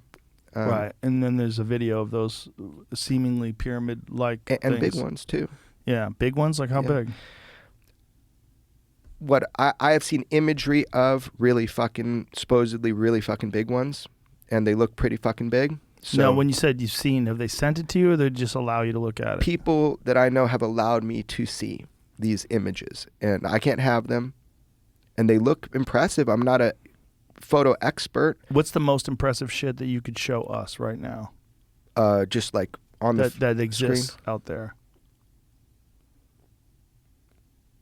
Because like that black and white footage of the transmedium device is like, God, it's so hard. I know, it's annoying. It's a Okay, fucking So blob. here's the deal. I sent you something a couple months ago. It's weird. Shh, don't tell the government. It was a photo of my toe. I got a big bump on it. I don't know what to do about it. Yeah. Oh, what you talking about? No, the other thing. Oh, the other UFO thing. stuff. I don't, it's like, I need to figure out, okay, obviously, when I release footage, Right. somebody gives it to me. I don't film that shit Right. in skiffs or whatever, and like secure. I don't do that. So someone gives it to me. It's not who people think. It's not like a person from within the government. It's like a fucking shit ton of people, and then I get different angles of the same shit. And I'm like, now I trust it. I always have to be thoughtful in that there might be something in this footage other than the UFO that's sensitive, because this is military footage. Right. So I think it's frivolous. People say, oh, just fucking put it out. Like, people can get burned, dude. So let's not show footage right now. Right. So, but what about footage that is available that is not attributed to one person that can get in trouble for it? Like, what's the best? Like, there was that one photograph that was taken from a fighter pilot's cell phone. Oh, yeah. You mean what George Knapp released is the still images, or Yes. the video they showed in that like swamp gassy UFO congressional hearing? Well, I haven't seen that. Yeah. I've seen the still. Is that the still? Yeah. I'm sort of Oh yeah. asking, So this is what you're George talking about? Knapp. This is it. So the one that I would Go full screen on that, Jamie, if you could. someone did some weird enhancement on that. Did they? Yeah.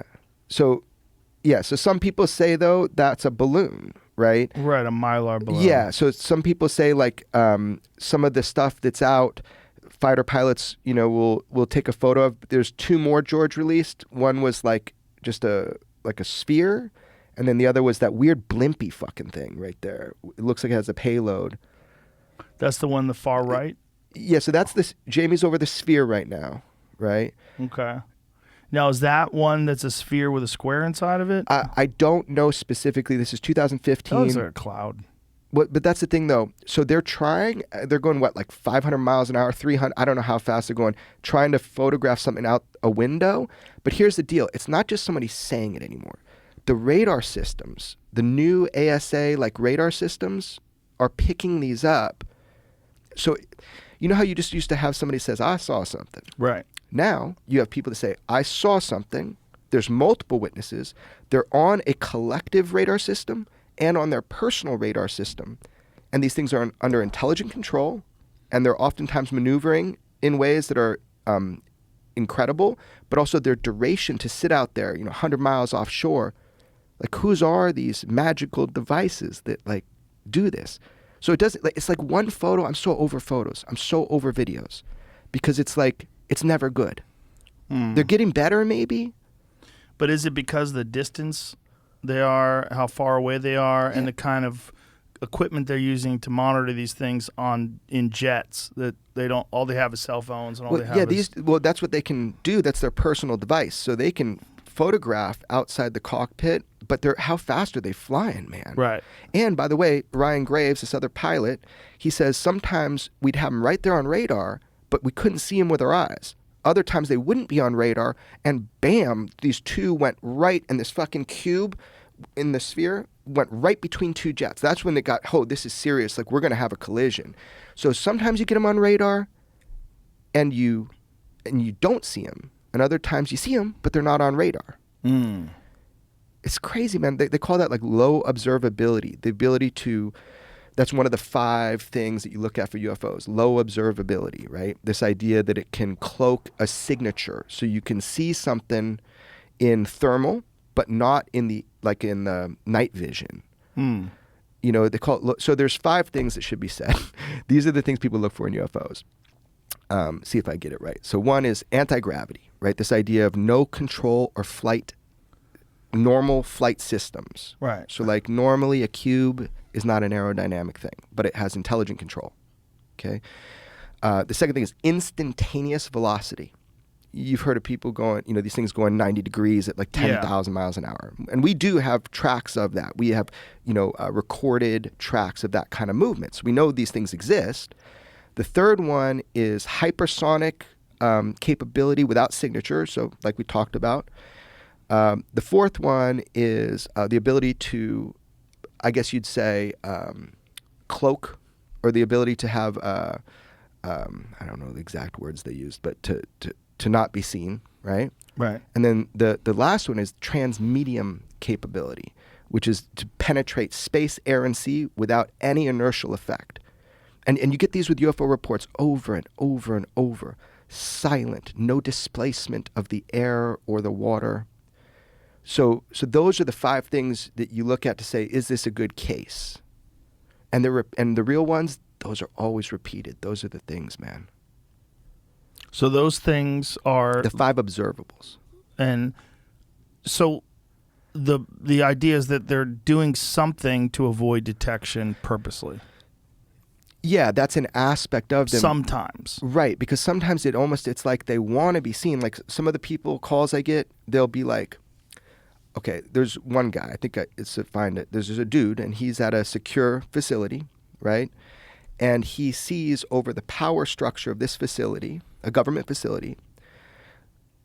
Well, first he's walking outside and he sees this star that's like an off-duty star. It's acting kind of weird, right?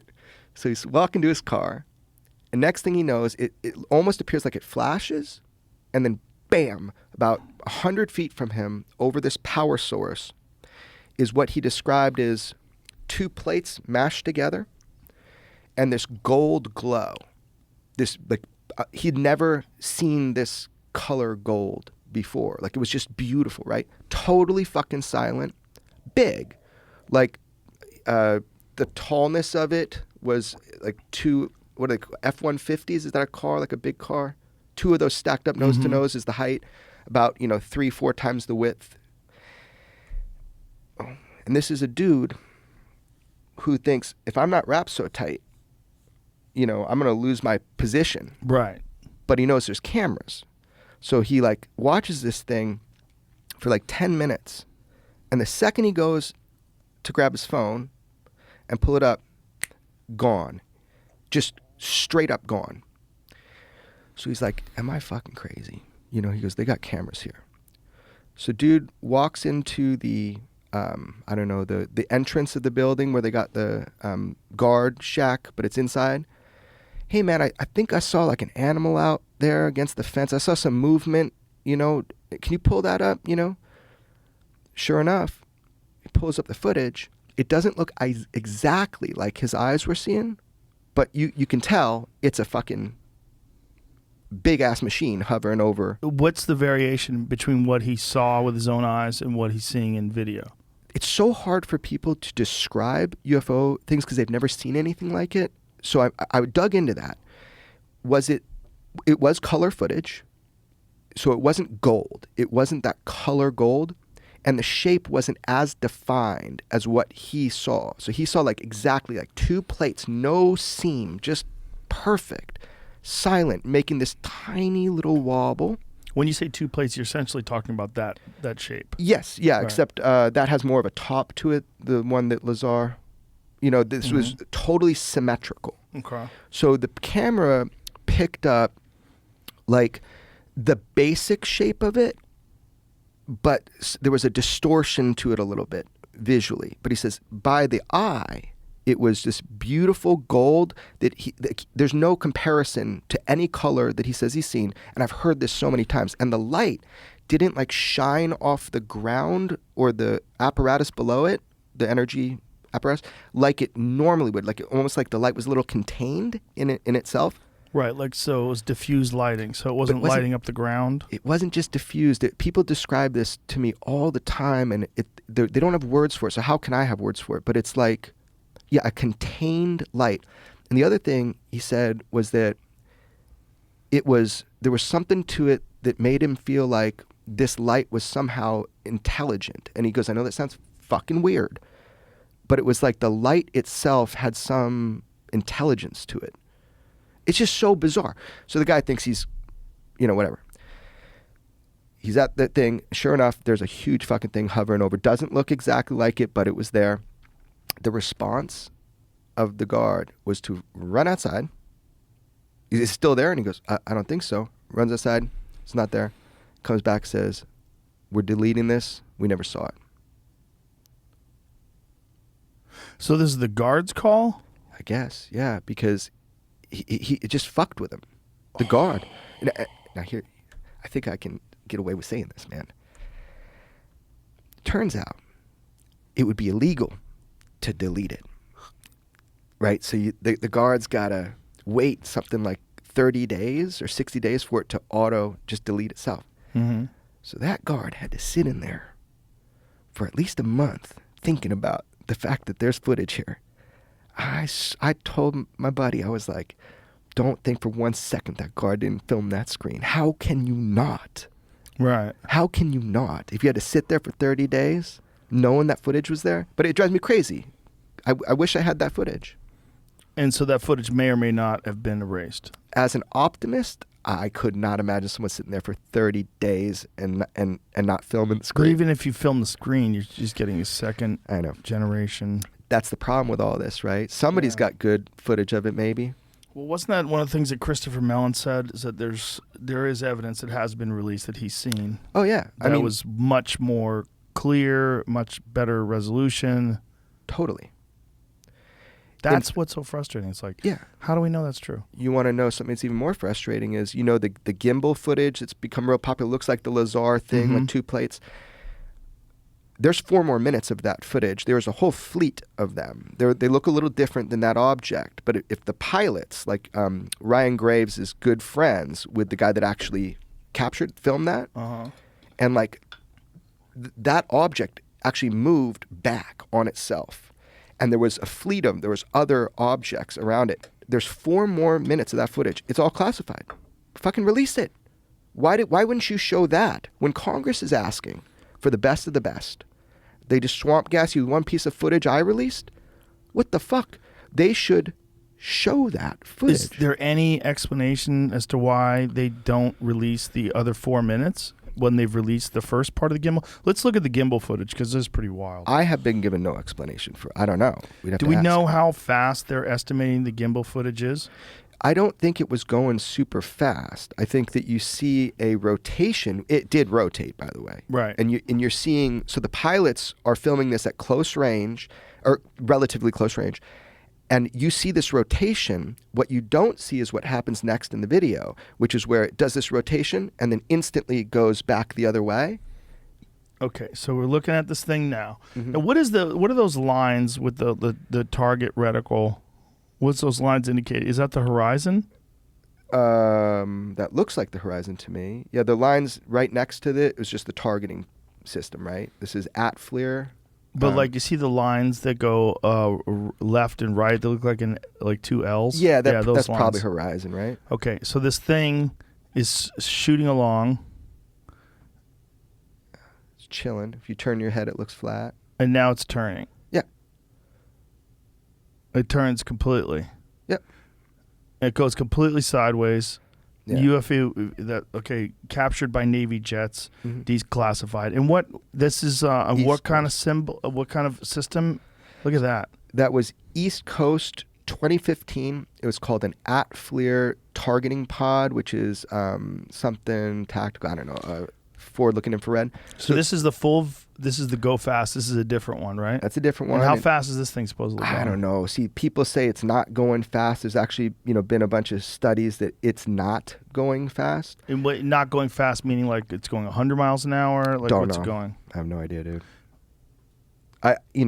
Again, Wouldn't that be important to know?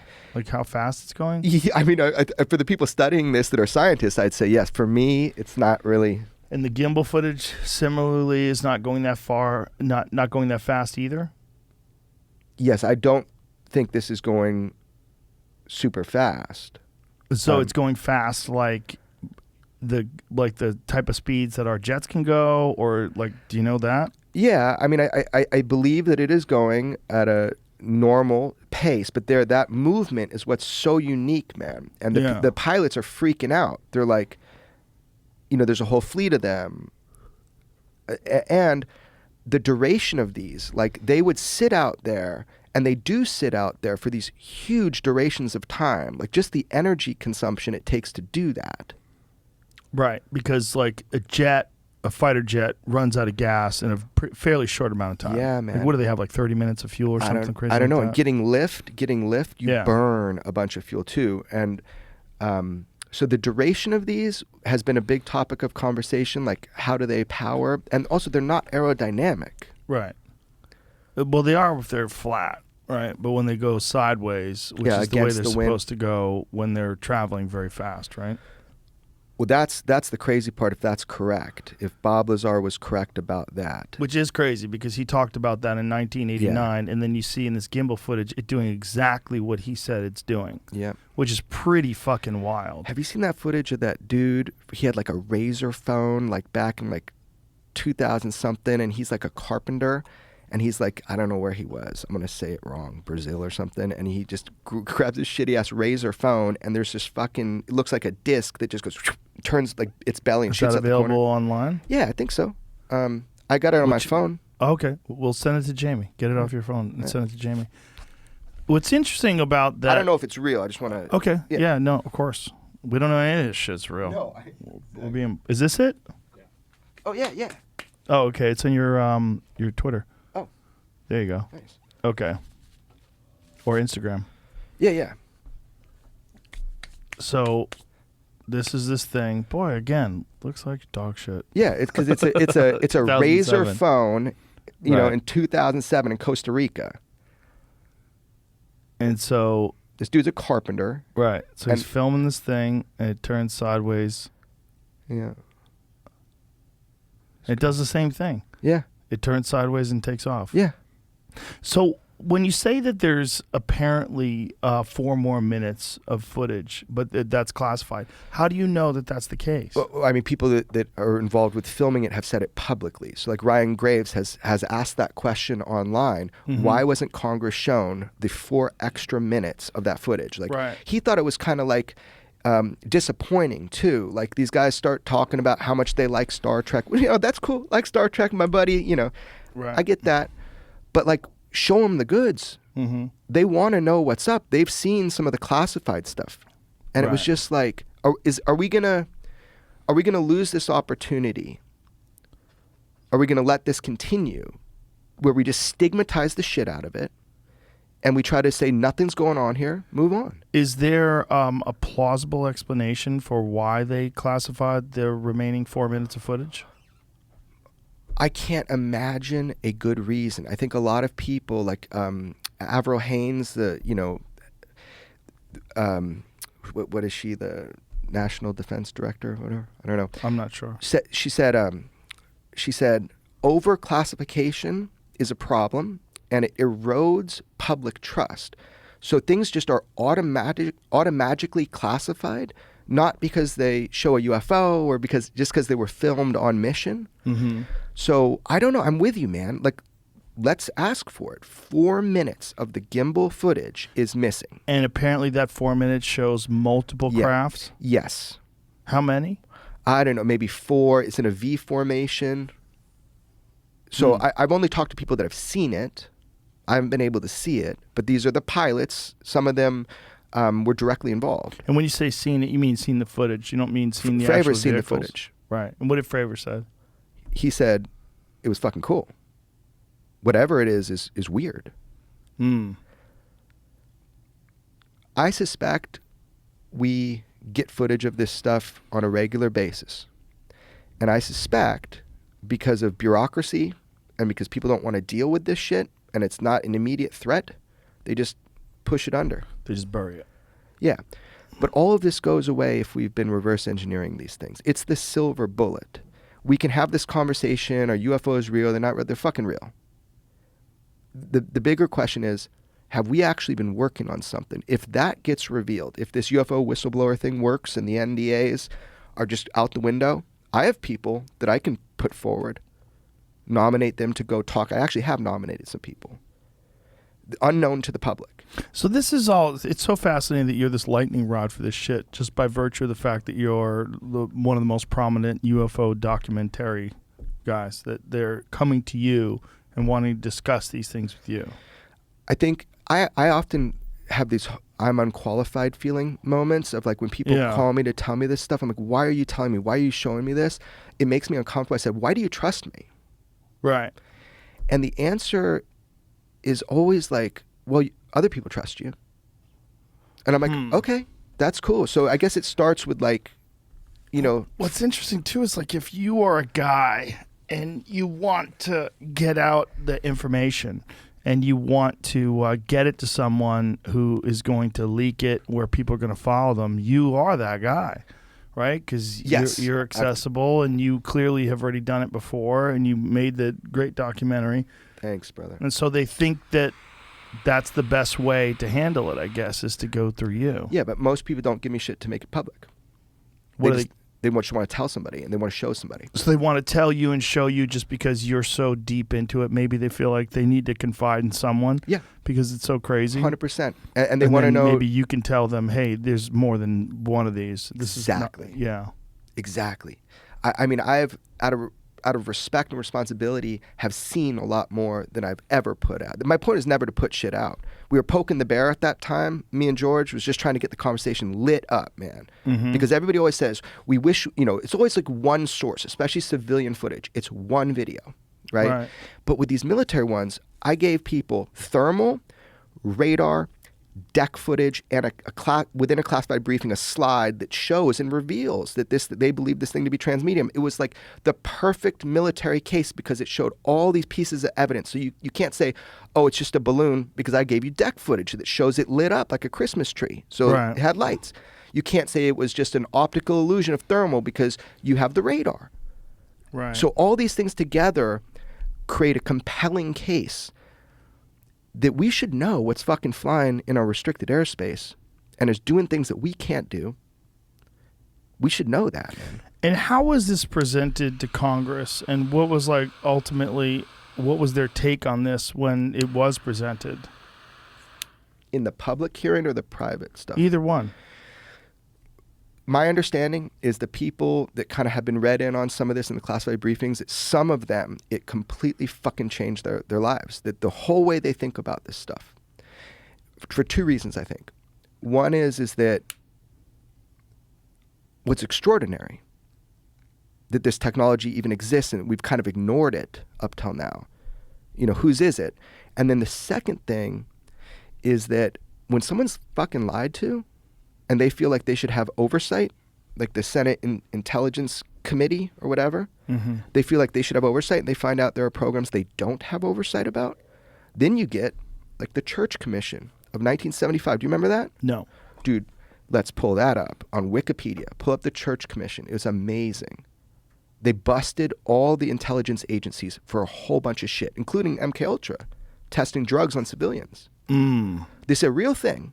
Senate Intelligence Committee, I think it's Senate Intelligence Committee, I think it's called the Church Commission. And they fucking railed the intelligence agencies for doing terrible, hidden, illegal shit. That's what we're seeing today about UFOs. They are saying, if you have been hiding this shit, and it has been not in our oversight, put your hands up. You know what I mean? They're coming after him, man. If you read the language. Let me see this. Yeah. Called the Church Committee. There we go. Close. Trying to I just pulled the wiki. I guess. Yeah, the It's Wikipedia. hard to get the info out of here, but overview. Sometimes if you go to mobile view, it gets it all bigger. And Results. Aftermath. well, just at the very beginning, like, what is the church committee? Church Committee, formerly United States Senate Select Committee to study governmental operations with respect to intelligence activities, was a U.S. Senate Select Committee in 1975 that investigated abuses by the Central Intelligence Agency, the National Security Agency, the Federal Bureau of Investigation, and the Internal Revenue Service. Chaired by Idaho Senator Frank Church, the committee was a part of a series of investigations into intelligence abuses in 1975, dubbed the Year of Intelligence, including its House counterpart, the Pike Committee, and the Presidential Rockefeller Commission. The committee's efforts led to the establishment of permanent U.S. Senate Select Committee on Intelligence. The most shocking revelations of the committee included Operation MK Ultra, involving the drugging and torture of unwitting U.S. citizens as a part of human experimentation on mind control. COINTELPRO, involving the surveillance and infiltration of American political and civil rights organizations. Family Jewels, a CIA program to covertly assassinate foreign leaders. Operation Mockingbird, as a systematic propaganda campaign with domestic and foreign journalists operating as CIA assets, and dozens of U.S. news organizations providing cover for CIA activity. It also unearthed Project Shamrock, in which major telecommunications companies shared their traffic with the NSA while confirming the existence of this signals intelligence agency to the public for the first time. So the church committee is saying, what the fuck is all this secret shit going on? We Right. need oversight. I think we're seeing that now. I hope we're seeing that now with UFOs. So that there may be some secret shit with no oversight that is about either back engineering UFOs or studying UFOs.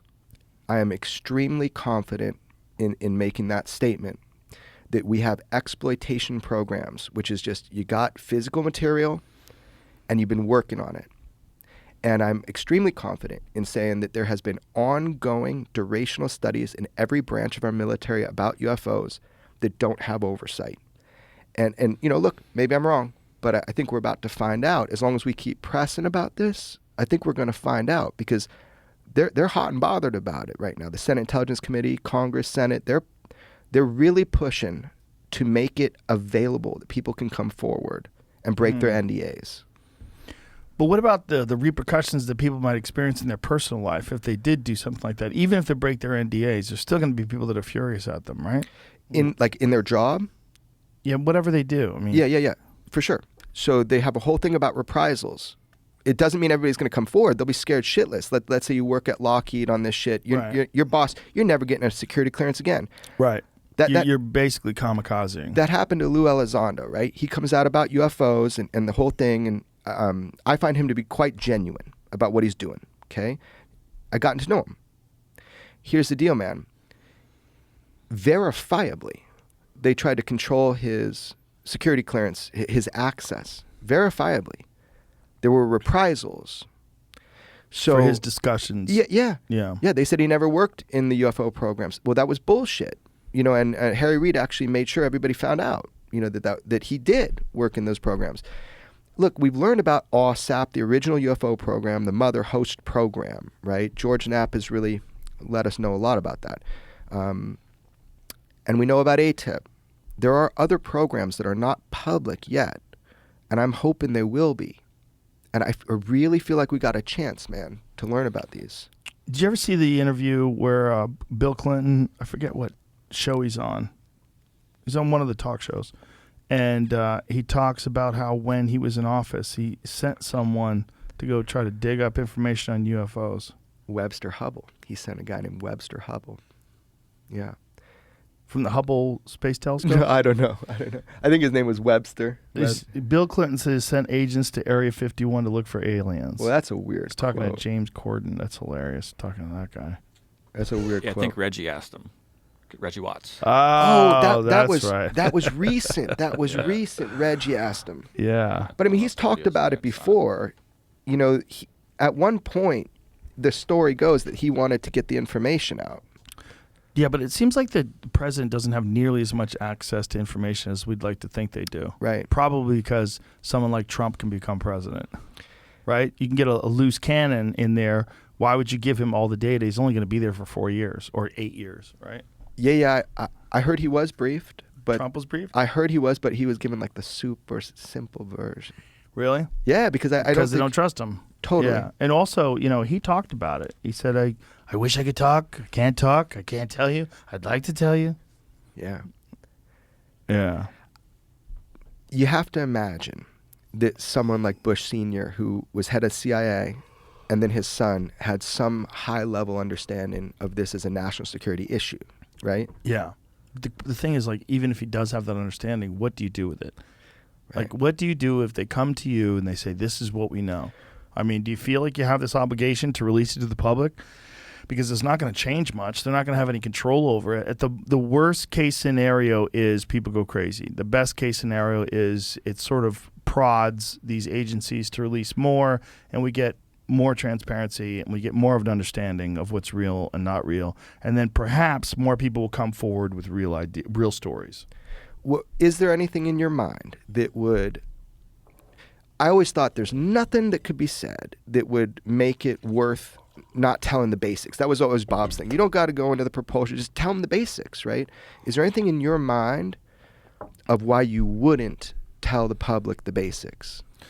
Well, I mean, they've already kind of told basics now. But previous to this, I would say the one thing that I would say I would worry about is people losing their shit and society falling apart and maybe some people capitalizing on the fact that people have become very vulnerable. Do you think people would lose their shit if we were told UFOs are real, that we have a couple of them in our possession, at least a couple. Let's say we got 24. They're real and we got 24? let's just make up a number. They're Okay. real, we got 24. Okay. Okay. Is that like what are people going to do? Like stop going to work? They got to demand that information immediately. Right. And so it's going to be very intrusive. It's going to get in the way of understanding and examining these things because you're going to have to somehow or another prepare some sort of talk where you have a slideshow and you show what we have and what we don't have and what we know and what we don't know. Right. And then also if we're not the top dog, if we have to admit that there is something that's so superior to us that it can avoid detection, that it's here constantly, they've probably been here forever, and that these things, whatever they are, have the ability to shut down our nuclear weapons. They have the ability to control, essentially whatever they want to. They could shut down the power grid. They can do whatever they want. I always wondered what that thing was doing that Fravor saw, the Tic Tac. Like it wasn't like, hey buddy, and just came up to him, hey, how you doing? It was doing a job. It was just out there with other ones doing something. And there was something, remember he said the cross-shaped thing under the water underneath the boiler? Like the first words he ever said to me about it was like docking, not physically, but something was occurring. Right. It's killing me. What was it doing? What was the job it was doing? That wasn't about us. He happened on it because he was targeted in on it. It got curious about him. Boom, noticed him, he said, and then mirrored him, and then bam, shot off to his cap point, which you've talked about before. Crazy. Right. Yeah. What was it doing out there? Right. What are the UFOs here doing? Well, are they speculating as to what they think that thing might have been doing? I've never heard anything that makes any sense, man. What's weird is that it's so close to a military base. That's one of the things that made me skeptical about whether or not it was ours. I wish it was ours, dude. That's the thing. Like even the 2019 events, head of the Navy's like, we're looking into this. I know for sure the UAP Task Force, which was another interim program that was really good, actually. For sure, these are not ours. The 2019 swarms, they're not our assets. For sure. For sure. Like to current day, today, still that is the understanding that they are not ours. So like, whose the fuck are they? Right. Yeah. So, And if they're China's, we're doomed. okay, so here's a lie that was propagated through the media, and I watched it like a slow-moving fucking train because I had the information, absolutely went against this. Oh, yeah. Yeah. People said a ship called the Bass Strait was what was launching these, it's like an international company or whatever, like, these Chinese, whatever, drones. That was kind of the lie that started spreading through the media. Well, I'll tell you, man, there was an investigation of the Bass Strait in port. It was in Long Beach far before this activity subsided.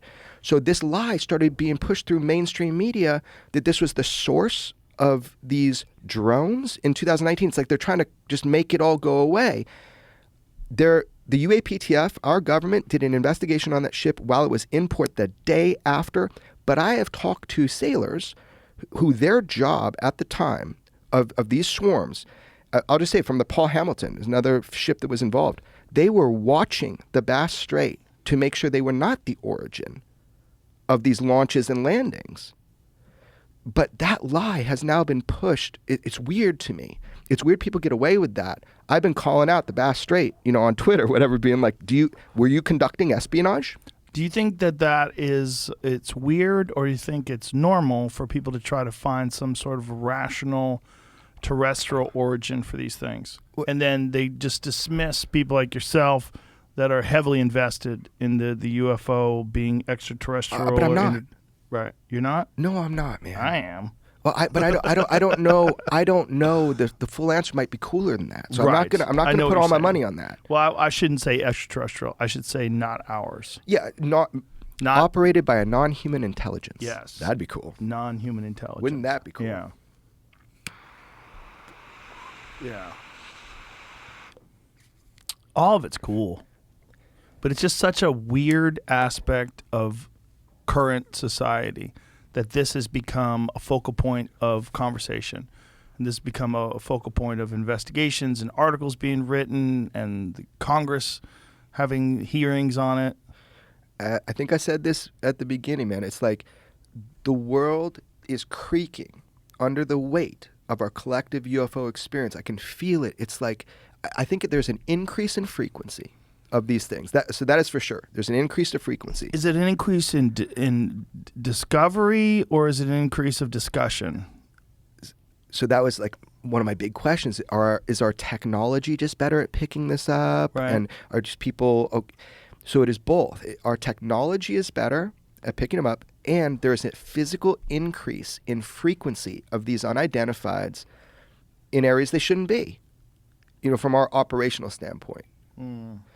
And then the discussion, I think once you start thinking about this, it's so exciting that I think people like to talk about it because it opens worlds to us. Yeah. It's a unique time in history, right? That we can have this conversation and not be laughed out the room just because we're doing a thought puzzle here. Right. Before you just like dismiss. I used to feel all the time, man. I was like, let's talk about this shit.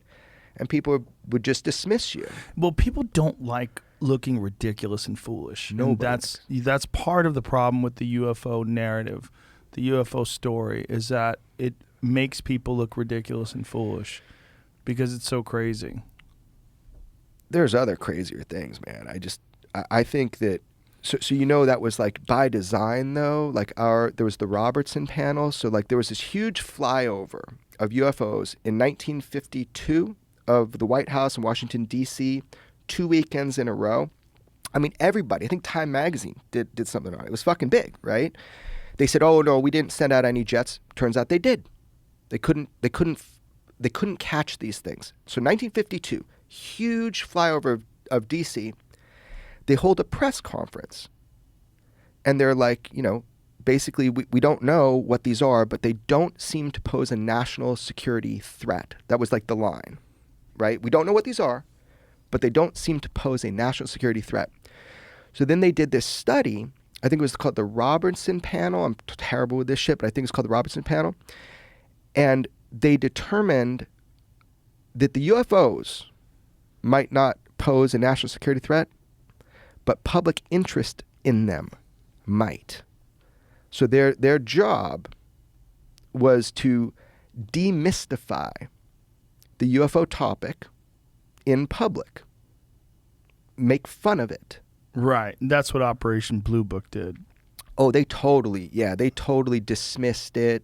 Swamp gas comes from that. What's fascinating is the man who was responsible for Project Blue Book was Dr. J. Allen Hynek, and when he left Project Blue Book, he became the forefront UFO investigator, and said, "I think that a lot of the things that I investigated turns out were real." He felt guilt, right? He Really? felt, yeah. I brought an Omni magazine for you. I forgot to bring it When did he to the die? studio. I don't know. Too early. Yeah. I mean, that guy was cool as shit, you know? Yeah. But yeah, he, just for people that don't know the basic of it, this guy was like an astronomer, astrophysicist, I think astronomer. And man, he was involved with Project Blue Book, and he was realizing they're making him try to dismiss all this shit. Yes, they were trying to find rational explanations for people seeing things that seemed preposterous. And what is it called? The Condon Committee or something? So basically they just were trying to make it go away. So And- we know that they have a history of doing this. Yeah. We know they have a history of actively trying to dismiss these stories. Oh, yeah. To the point where part of the operation, like you read about that church committee where they'll put people into communities to disrupt them. The words would be to shape the emerging UFO narrative to this day. Now, why you want to shape it? Why would an intelligence agency want to shape this? Let's just get the information out there, right? I guess there's power in controlling the UFO narrative. Is there also like this disdain for the intelligence of the average person? Is that part of it? That they're like, these fucking people don't need to know. Well, if they're sitting on something really fucking cool, why would they want to give that up, man? Well, if they do believe that most, I think, politicians and people that get into great positions of power start to believe that they're better than the average person. Some cops have that. You know, they have a us versus them mentality. And I definitely think that lawmakers and, you know, and the like would have that as well, especially people involved in intelligence agencies. I mean, that's part of the gig, is that you have access to stuff that the average person does not, because you can handle it. And you know, you're trained this way, and this is how you behave, and so that information comes along that's really fucking wild. Like there's this interdimensional spacecraft that can just appear over the ocean and disappear, and you go to fucking chase it, and it faster than your eye can follow. It disappears over the horizon. Like, what do you say and do about that? Like, what could possibly benefit them to release that information to people like you and me? Yeah. First of all, I got a no douchebag policy. Everybody I know in government's fucking cool as shit. They're not like some ego-tripping maniacs. A lot of people think this information, the basics, should be public. And they think it's a crime that it's been held back. But there's just policies in place that they can't violate. Yeah, there's policies in place. And the main thing is their security clearances are their jobs, even when they're out, right? So Right. if you lose that, even when you're out, it changes your fucking life. You've had this whole career that you're doing. But people I know in these positions that have access to this information, whether we believe them or not, like they're good people. I think they want this information to be public, and they think it's bigger than themselves. But that's what we're seeing. We're seeing finally representative government representing the public's interest to know about this. Now, is there anything under the hood? Let's find out. Do you think that them releasing information and having these discussions is their way of preparing us for the inevitable? That maybe this is the best way to do it, to get some information out there and say, we have recovered off-world crafts and we're seeing things that are not ours, and the propulsion systems are not based on any known physics or that we have a grasp of. That when they're telling us this, it's because they think that this is all it's gonna blow up in our face, and so we got to get some information out there to prepare people. Otherwise, we're gonna have a collapse of society. We're gonna have a UFO landing on the White House lawn and panic in the streets, and that they think that somehow or another they can mitigate some of the more negative aspects of that by releasing some data now. Yeah. Does that make sense? Yeah, totally. a lot of people have said that, to me, and even said, maybe you're a part of that and don't even know, and that's why you're getting like videos and shit and Right. all that. The thing is that the reality, though, if someone could just see that, the reality is the people I know that are fighting for this inside and creating the language and trying to get this to happen, it's not organized from the diabolical, or even like, it's not even organized in a way. It's like pressure. Like if they knew, you know what I mean? It seems so mysterious that it almost looks like Machiavellian, like they're just getting the public ready. But in fucking reality, dude, I don't think it's that organized. That makes more sense because most things aren't that organized. It's just not. People don't know each other. A lot of the people kind of fighting the good fight about UFOs, they don't even know each other, man. Right. So they're just slowly but surely, the overwhelming amount of evidence is causing people to have these discussions and force these discussions. That's my theory. Is we're talking about it now, and it's not fucked to talk about it now. You can have these conversations because people like Fravor come forward. Do you ever feel like some of the stuff that you've been shown that you're not supposed to show, that it would really benefit society to release that stuff? To the point where you almost feel compelled? Like how much different do you think the conversation would be about UFOs if people saw and knew what you know? Not much different? A little bit different? No, because no one trusts, like you could have a live alien on this podcast and people would say, it could be an actual live alien. I think I already have. Elon's been on 3 times. That's a good point. I did not believe his last thing about not being interested in UFOs, by the way. Well, I feel like that might have been motivated at least slightly by the fact that he smoked weed on my show and got in trouble with NASA. Oh, don't do that, huh? That's what I was thinking. When he was so quickly dismissing it, well, they sure are subtle. When he was saying that, I was like, well, wouldn't they be subtle? Like, what would they be doing unless they're trying to freak us the fuck out? But when he smoked weed on the podcast and got in trouble with NASA, I would imagine that you'd want to show yourself as a respectable ball player. I'm here to play ball. I'm trying to get funding. I'm trying to launch my rockets. We're all on the same team, boys. I need that top secret clearance. I'm curious if they film the launches, if they have any footage of those launches being observed by what we call UAP or UFOs, because I have a pilot and he gave me footage from, he was in this lucky position during one of these launches where he was the closest plane, and he gave me footage of what looked like, objects like lights up observing this launch. This is one of the SpaceX rockets? Yeah, bro. And so the thing is, it's anything you shoot out of a commercial airline, like it has to go through a process, so it's not something that like legally you could put out. Mm-hmm. But I am curious if Elon's company probably films the shit out of every part of those launches. Wouldn't it be interesting if these unidentifieds, whatever they are, were kind of observing us playing with these rockets? Maybe Elon needs to strap a nuke to one of those things just and to see bait how him. much. Bait him. And bait him. Would he tell you if Me? No. He wouldn't tell you if they Definitely filmed any of wouldn't tell those me. things? Nope. Why would he? I don't know, because I'm a you're pothead with a interested big mouth. No, actually, you know what? You can keep a secret. Oh yeah. No, I've learned that. That's really cool. Oh, I'm good at keeping secrets. Yeah. When it comes to stuff like UFOs and Yeah. if there was a secret that like affect mankind, Yeah. and people are gonna die, I would tell people. Right. Real quick, let them yeah, know. I'd be like, hey, No. folks, we got a problem. There should But be no panic. Like let's say this all goes well, and there is actually something under the hood with the UFO thing, and that this congressional language, it does bring forward people. Like have Bob's already said everything to George in 1980. But people that have security clearances, let's pretend this goes well. I would like to sit down with Bob again because I wonder what the experience has been like for Bob with the documentary coming out and then being on the podcast. Let's and like, grab him. Let's get him. Yeah, let's get him back in. Would you think he'd do it again?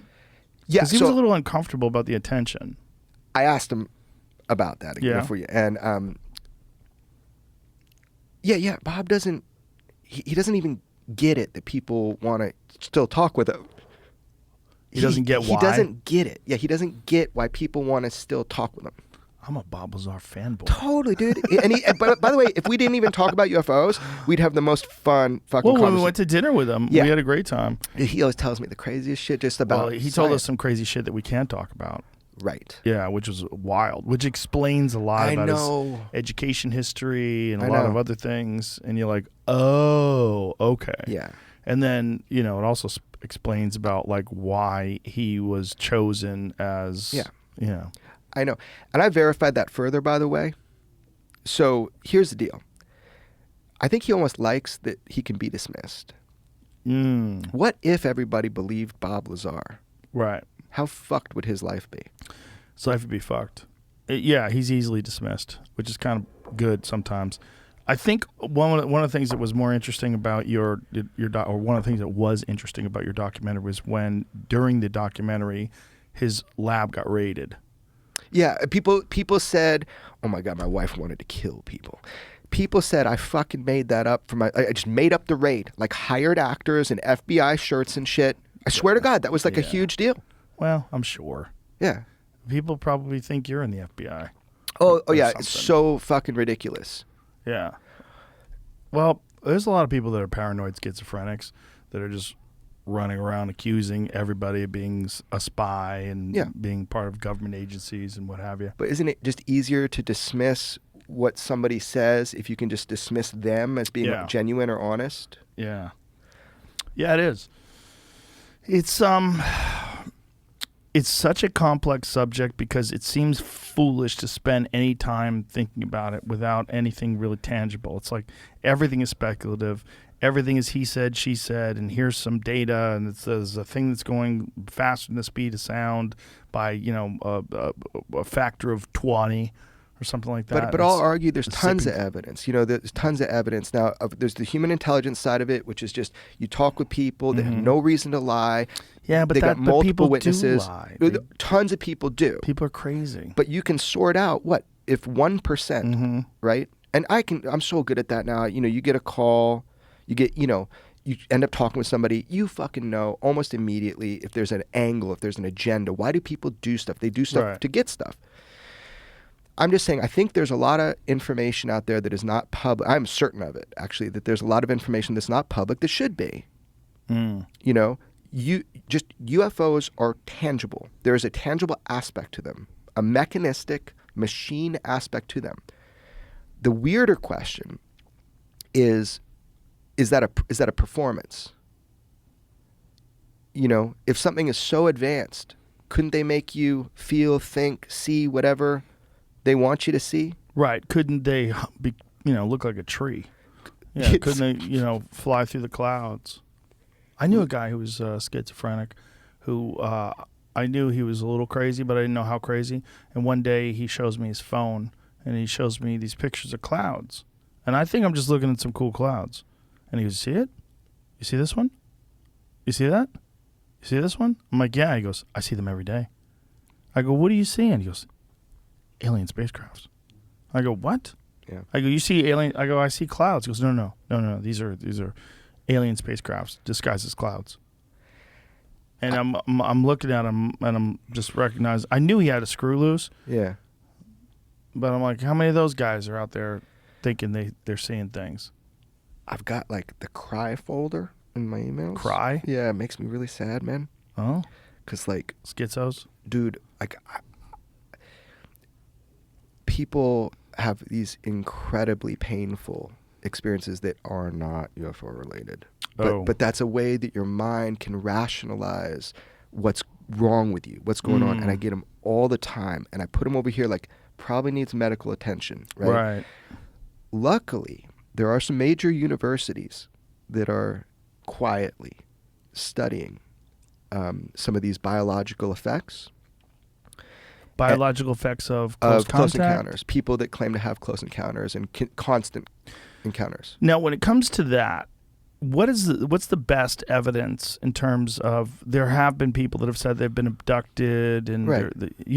I told you the story about Angela Hill, who's a top UFC fighter. Her grandfather was Betty and Barney Hill. That's her grandparents. Yeah. It's just so crazy. Yeah, man. Yeah. That's a great case. That was really interesting. Really interesting because it's early. Yeah. Early. It was like the 50s, right? Yeah.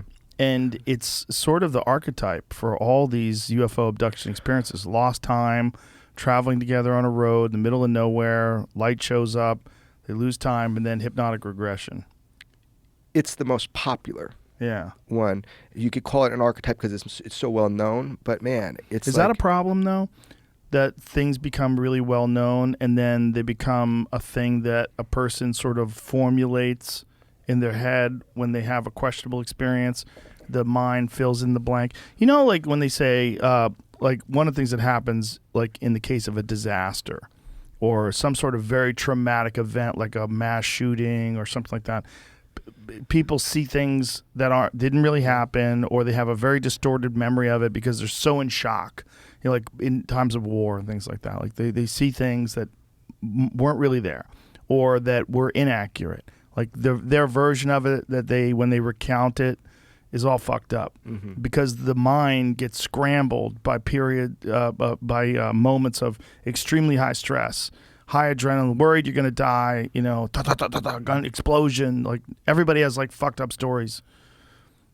Yeah, we try to explain these experiences that are like so outside of our norm that how do you describe it? You have to take things that you know, right, in order to describe those things.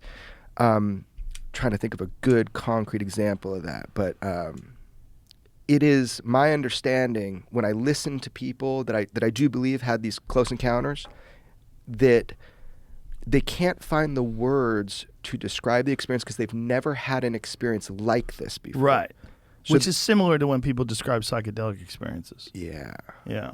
They you know, a lot of times when people describe psychedelic experiences, they sort of tend to describe them the way they've heard other people describe them because it makes it more comfortable and easy, you know. And I think that one of the more interesting things about this whole idea of UFOs happening, or excuse me, encounters happening to people while they sleep, is that, you know, you could dismiss one aspect of it by saying that it's an endogenous dump of naturally produced psychedelic chemicals, which we know the mind creates. DMT and Yeah. But the other thing is, where it gets weirder is, well, what if that is a legitimate way of communicating with aliens? I tried to do that one time. Yeah? Yeah, you know, just to see, am I going to have this typical experience? Like I wanted that so bad, what everybody, you know, has described. Like, let me see if there's any there. Let me try it, you know? Right. I was totally atypical, bro. It was like nothing, you know, so maybe, I don't know. When you say totally atypical, what do you mean? Meaning my experience of it wasn't what I was looking for, but was what I needed. You know? Oh, I see what you're saying. Yeah, I didn't get to. You didn't meet the aliens. No, and man, that'd jump be so aboard cool. the Have spaceship. you ever seen that shit? Aliens? No, I've never seen Yeah. like what you would call traditional aliens, but I've definitely encountered entities. Yeah. In psychedelic I experiences. got a Cheshire cat that keeps winking at me. I had a bunch of jokers give me the finger. Oh, that's cool. Yeah. But they were explaining something to me that I take myself too seriously. I was like, oh, okay. And they were like, right? And then I was like, you're right. That's awesome. It was interesting because they were like, fuck you. Because I think what I was trying to do was like maybe control my thoughts during the experience instead of just letting go. And maybe I had some sort of an elevated idea of bringing back my experience and telling other people and seeming profound. And they were just like, fuck you. Yeah. And it was interesting that these jokers, and they were jesters, like court jesters with like the hats and everything. Yeah. And I think it was to sort of let me explain to me in some way that I have a very unique job, and that part of my job is what's important is to not take myself too seriously. Yeah. Because that's a giant pitfall. That's like what a lot of people fall into when they get a lot of attention. They start thinking of themselves in a very high regard. They start thinking that they're really important, instead of just thinking that what you do is probably a gift, and really you're very, very fortunate. So don't take yourself very seriously, but you're just a very fortunate person that's in this unique position. But it's not like that you're special. Don't take yourself so seriously. And also, if you do, it will fuck up your ability to do the job. Yeah. So that was what. It makes you anxious, right? Like Yeah. you want to perform well, to do a good job in Right, life right, and all this right. shit. And all of a sudden you take yourself too seriously and I get fucking anxiety if I Yeah. don't do something well. And it's an extra pressure. It does nothing good for what you're trying to do. Right. I had this Cheshire cat, right? And it was like the first time I noticed nothing. Yeah, right? First time I noticed nothing. Another time, it was like, bam, you're what winked at me. You're that fucker for a millisecond that winked at me. So I started to get to know this Cheshire cat. And this cat was like telling me, I'm ancient and powerful. Imagine a Cheshire cat saying that. Wow. And I started arguing with it. I said, well, I'm ancient and powerful. Like, you know, just like that. But then we kept going back and forth. And with every fucking moment, it was diminishing. And no, I'm ancient and powerful. You know, it was like, we got in this argument. So that was like my multiple experiences, like arguing with this fucking Cheshire cat, being like, is it ancient and powerful? One time it showed me it's pretty strong, but like, what's up? Now, here's the thing that happened that I didn't anticipate. It was like a systems check, bro. Like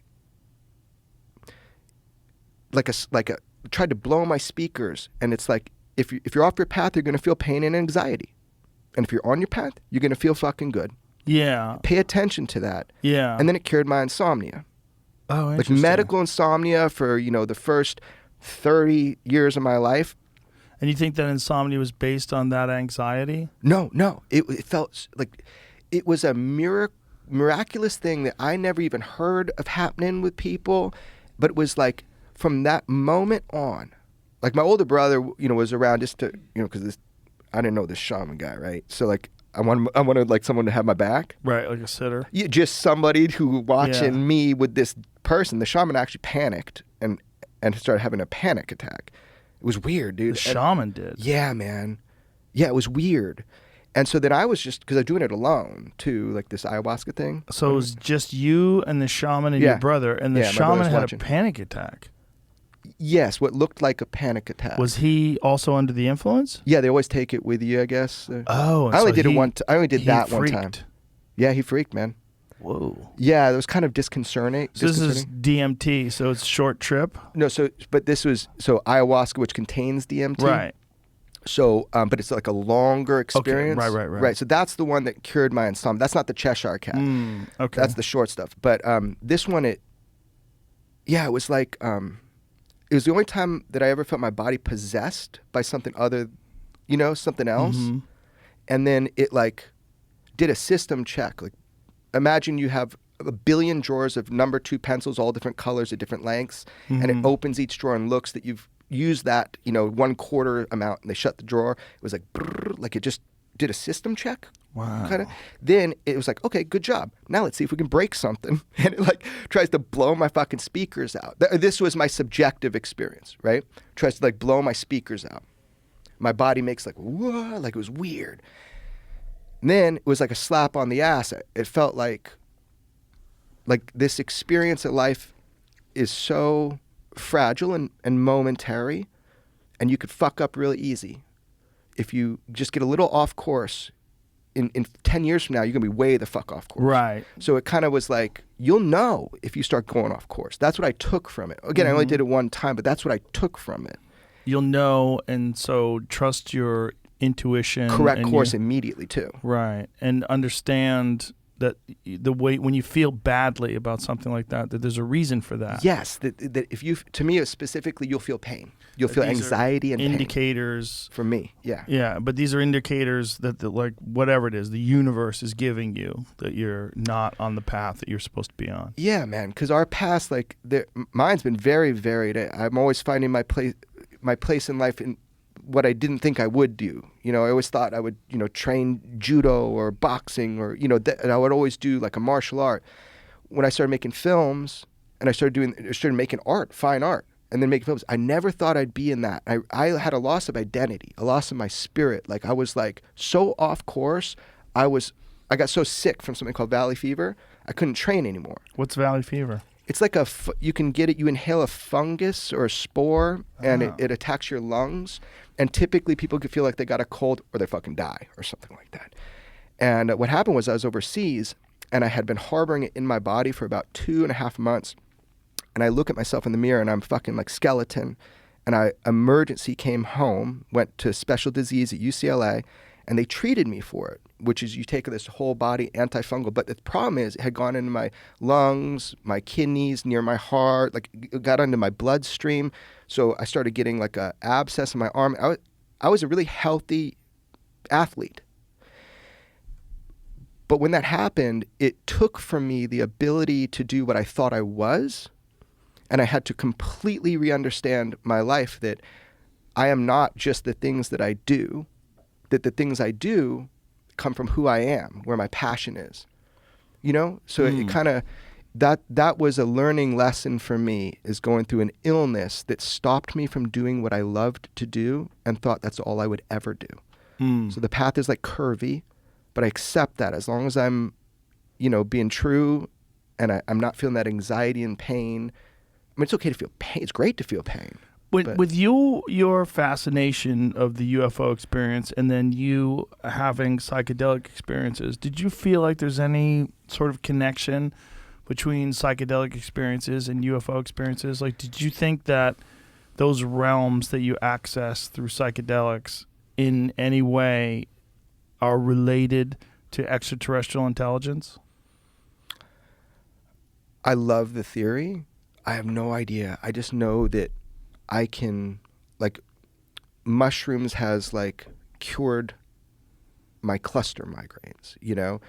I know that there's something there that is of great benefit to my consciousness from time to time, but I don't know if I'm tapping into, like, I've never felt that I'm tapping into like an other intelligence rather than our collective intelligence. Mm-hmm. I don't know. People say that, but also I've never had like a close encounter. You know what I mean? Like, Right. What have you had? Like what encounters we need have you? Foley for this. Yeah, because Foley, did you and Foley have something together?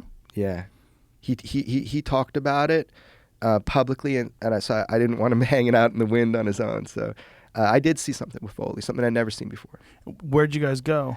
So we're by where I live, and we're just hanging out, and we're going on a walk, and it's just as the sun is kind of setting, just, you know, talking shit. And he makes some fucking joke, and he's like, oh, coming out to see the UFO expert, I figured I'd see a UFO. I really wish we could see one. I'm like, oh, you're funny. You should be a comedian, asshole. You know, it's like, we're just fucking with him. He's fucking with me.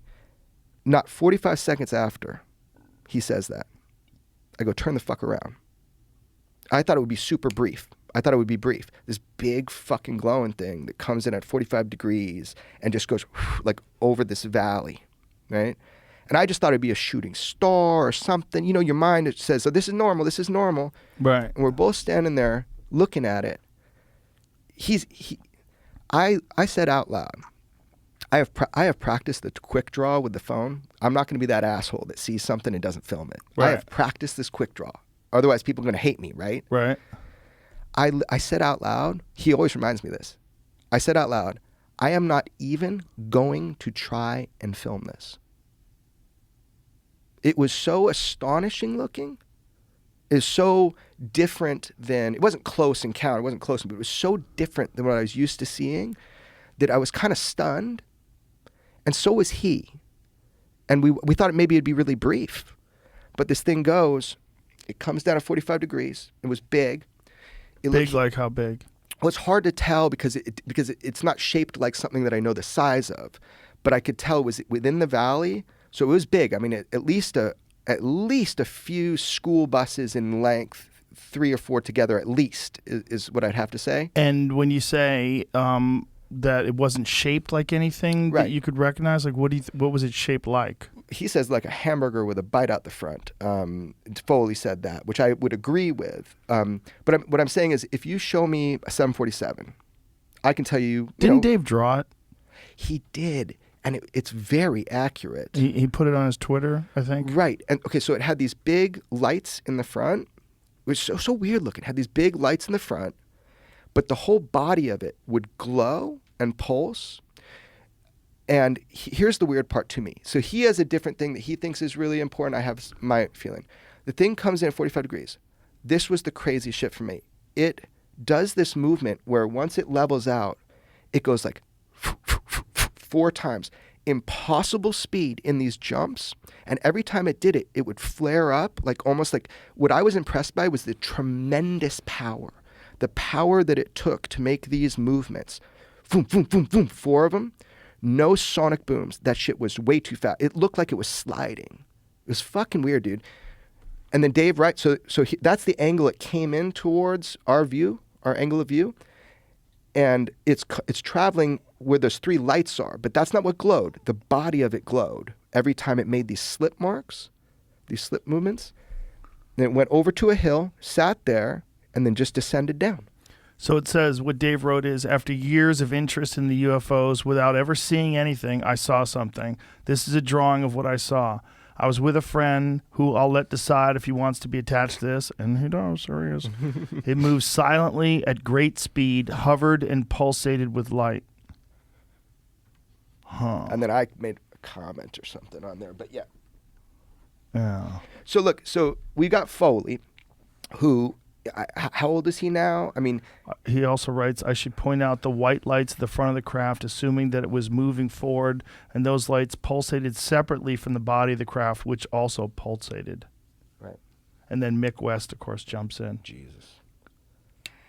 Cloud, you share a date, time, location. I think he meant to say could. And if known, direction. Oh, yeah. I mean, I went all full of UFO investigator. We didn't tell anybody for a long time. Like, even tell my wife about it. It's fucking weird, right? I, like, looked at where the International Space Station was. I looked at all air traffic. You know, you're trying to just make sense of it. Right. I know it's extraordinary. It did something that I... Why didn't you pull your phone out, man?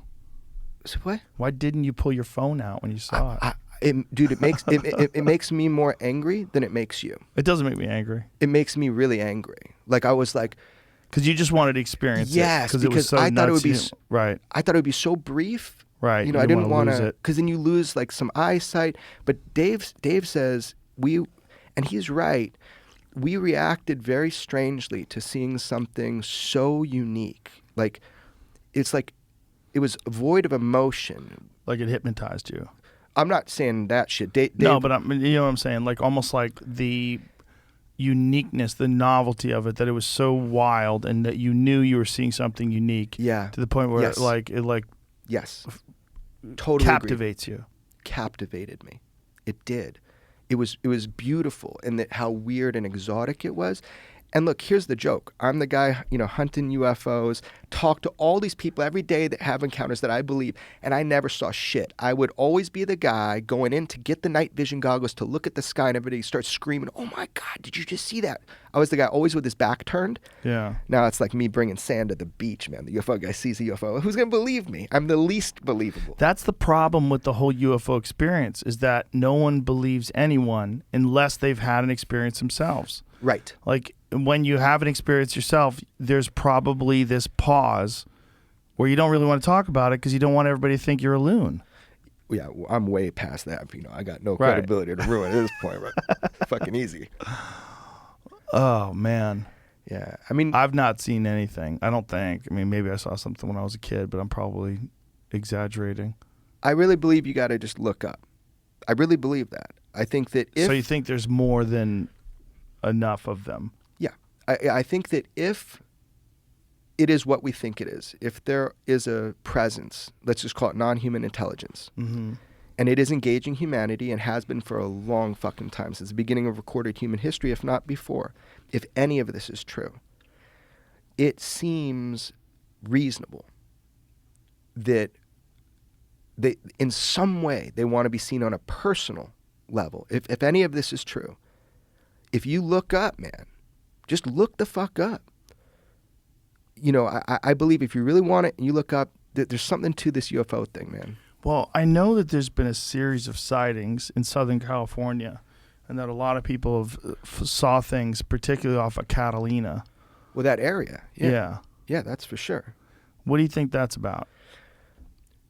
Don't know. You look locationally? Yeah. It's about, I don't know, that's an interesting area of the world. There are some places that seem to have higher activity of these UFOs. Do you think maybe one of the explanations would be that Catalina is off the coast of California and that they use the water as like a place where they have a base or where they meet or where they A fueling station or something. whatever. Or maybe just a safe place, man. Yeah, or a place to completely avoid detection. Yeah. I was told a long time ago by an admiral that I trust, like family, that this is important to look into, that there's meat on the bone, and that every branch of our military studies this current day, and this was 10 years ago having this conversation. I was asking him, should I waste my time on this Lazar guy? Like, Right, that's right. specifically, because this is a Right. person that would know. Right. Let's leave it at that, right? And it took a while for this person to really answer me. Like they let me into some cool places to check out just because I had fascination about this stuff. Mm-hmm. Some military stuff. They let me come see stuff because I had fascination. Not UFO stuff, just general stuff. Right. And the person we're talking about ended up saying to me, it's worth your time specifically to look into Lazar. It's worth your time. And this is somebody that has stopped me from wasting my time on other ideas, right? And this person also said to me that there's more activity under the water than there is in the air with these UFO things. If that's true, I said, how the fuck am I going to research that? I got a submarine. Like, you know what I mean? Right. What am I supposed to do Right. with that information? Thanks. He's like, you ever seen the movie The Abyss? I'm like, yeah. He's like, it's a good one. Oh. I The mean, movie The Abyss was fascinating, right? Because that opened up people's ideas to the idea, or opened up people's minds to the idea that there could be a spaceship in the water and Yeah. aliens in the water. Yeah. And that, of course, like, you would have no idea that they were there. right. The Abyss is great to the ending. The ending is like kind of, I don't remember kind of hokey. the ending. The ending's like, why are you showing me so much? I'm just glad the movie exists. I just watched Yeah. Contact again. Contact's have great. you watched that recently? Yeah, I watched it a couple of years ago. A couple years ago. I think I watched it during the pandemic when the first pandemic first started. Wow. Watched it again. I love that movie, man. It's a great movie. I hadn't seen it since it came out, probably, right? And I Yeah. watched it the other week. It's that thing where the rest of the world doesn't experience what that person experiences. So Jodie Right. Foster, right? She dropped, is that her name? And she dropped Yes. down in that thing. Mm-hmm. I remember they put a chair in it and the chair started going crazy because it Yeah. wasn't designed that way. Right. And she gets out of it and the chair smashes against it. For her, she had this whole experience. Whatever, not, number of hours, 22 hours or whatever. The And it rest of the was just a world just second. saw, Yeah. not even a second. Yeah. That's your interdimensional theory right there. The Yeah. idea that there's popping into timelines Yeah. across space and time. Well, I think if you were an incredibly advanced being, if you think about the human race, if the human race doesn't blow itself up and we move on and continue to advance for another 1,000,000 years, you would assume that we would have the ability to do all kinds of things that are just science fiction now. And one of them might be interdimensional travel, access to realms that are previously unseen that we just don't understand because we're just too primitive. It was preposterous to fly like a bird at one time. Yeah. Now It was we're up in- preposterous to go on a train. They thought if you go on a train more than 35 miles an hour, your body would liquefy or something. They thought you would die. And Yeah. to put metal up in the air, right? Yeah. Just, Crazy. I mean, it's all Yeah. crazy until it's science fiction until it's science fact, man. Right. So maybe what we're witnessing is just nature. See, that's my whole thing with this UFO thing is if this is just nature, if this is part of the ecosystem of the world we live in, Right. where just like UFOs are part of our reality. There's nothing we can do about that anymore. That has been determined. You've been told. Disclosure in that sense has already been done. You've been told UFOs are real. It's just like, what does that mean for us? In how large of an ecosystem is this that we're dealing with? Isn't that just nature? Like before, we thought there were monsters in the ocean. You've said that before. We thought Right. there was monsters in the ocean. Now we got names for them. Maybe what we're seeing is just a part of nature that we are just becoming aware of, just like a Copernican revolution for whatever. Right. That there are entities and there are life forms that are far more advanced than us Yeah. and that they've always been here. And the UFO mystery or puzzle might represent something more than just physical machines from other intelligent entities. You know, Yeah. there might be something bigger going on. Like what? Well, I don't know, like as if it's being presented that way to us to almost like educate us or teach us something. I would hope that. I think that's a cool theory. So they're allowing us to formulate new thoughts based on these experiences in contact Right. and sightings. I mean, it's such like an altruistic way of looking at it. But Right. if I was like this hyper intelligent species, whether being here on Earth or just been here a long time, maybe I got stuck here, Right. or I'm from somewhere else, bringing people, adapting people to your presence and helping an evolution, a technological evolution. These craft that like crash, like maybe that's to inspire the next leap for us. I mean, I don't know. Defense people would be like, Jeremy, that's bullshit. They're prepping the battlefield. We're fucked. We need to find out their intent. Yeah. It's a different perspective. But it's also they seem well you would know this. Because I've said this before, I want to make sure it's true. The sightings picked up in a big way after they dropped the bombs. Yeah, fact. Yeah. So after Hiroshima and Nagasaki, that's when all the sightings started happening. Well, even the development. so during the Manhattan Project, Yeah, during the development. But the Trinity. UFOs have always been part of the human experience. Let's not forget that. Right. But it is. But we don't know what those people were seeing, right? When they Right. talk about the Vimanas and the Shields of fire in the Rig Veda, sky. Yeah. We don't know what they're seeing. How could The we? Bhagavad Gita. Yeah, there's in so many different, like Ezekiel, right, Yeah. in the Bible, Yeah. a wheel within a wheel. It's all interpretation, right? Like, what the fuck was Ezekiel talking? Well, what? I don't know. But people are seeing Right. They're things seeing in the something. sky that Yeah. seem to be machines. I mean, no matter what, they describe that. There's also these ancient depictions and paintings of what looks like people in spacecrafts flying around. I've got one of the first posts I ever did on my website is like an image of a painting from pre-flight days, and it shows this fucking disc, and it's shooting down light onto like John the Baptist or something. I don't know. Right. Dude, artists will sometimes paint what they have seen and put it in historical context. The shit's haunting, man. Mm-hmm.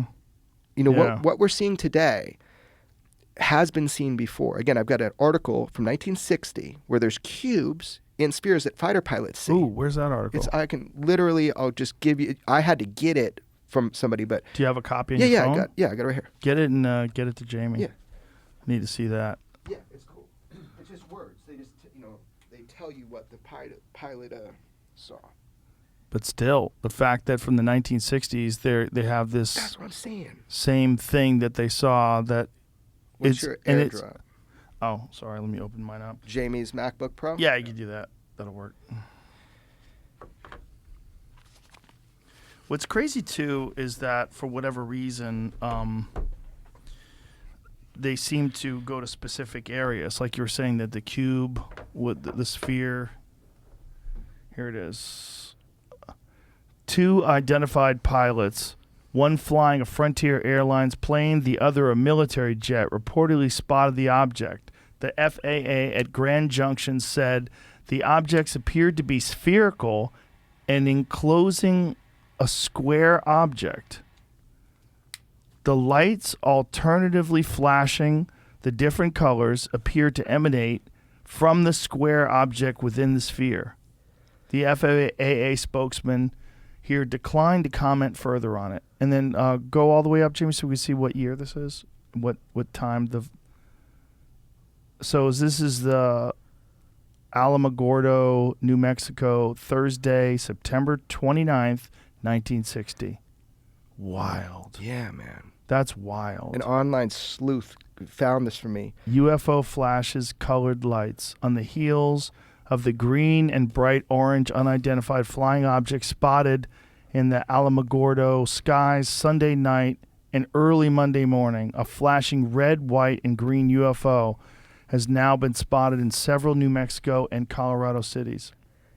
Which, by the way, red, white, and green, people were like, oh, that's FAA lights on the stuff I released. And I'm like, really, bitch? I'm like, okay, well, look, they were doing red, white, and green back in 1960 when fucking cubes were flying around and, That is so wild that it's the exact same description. Yes.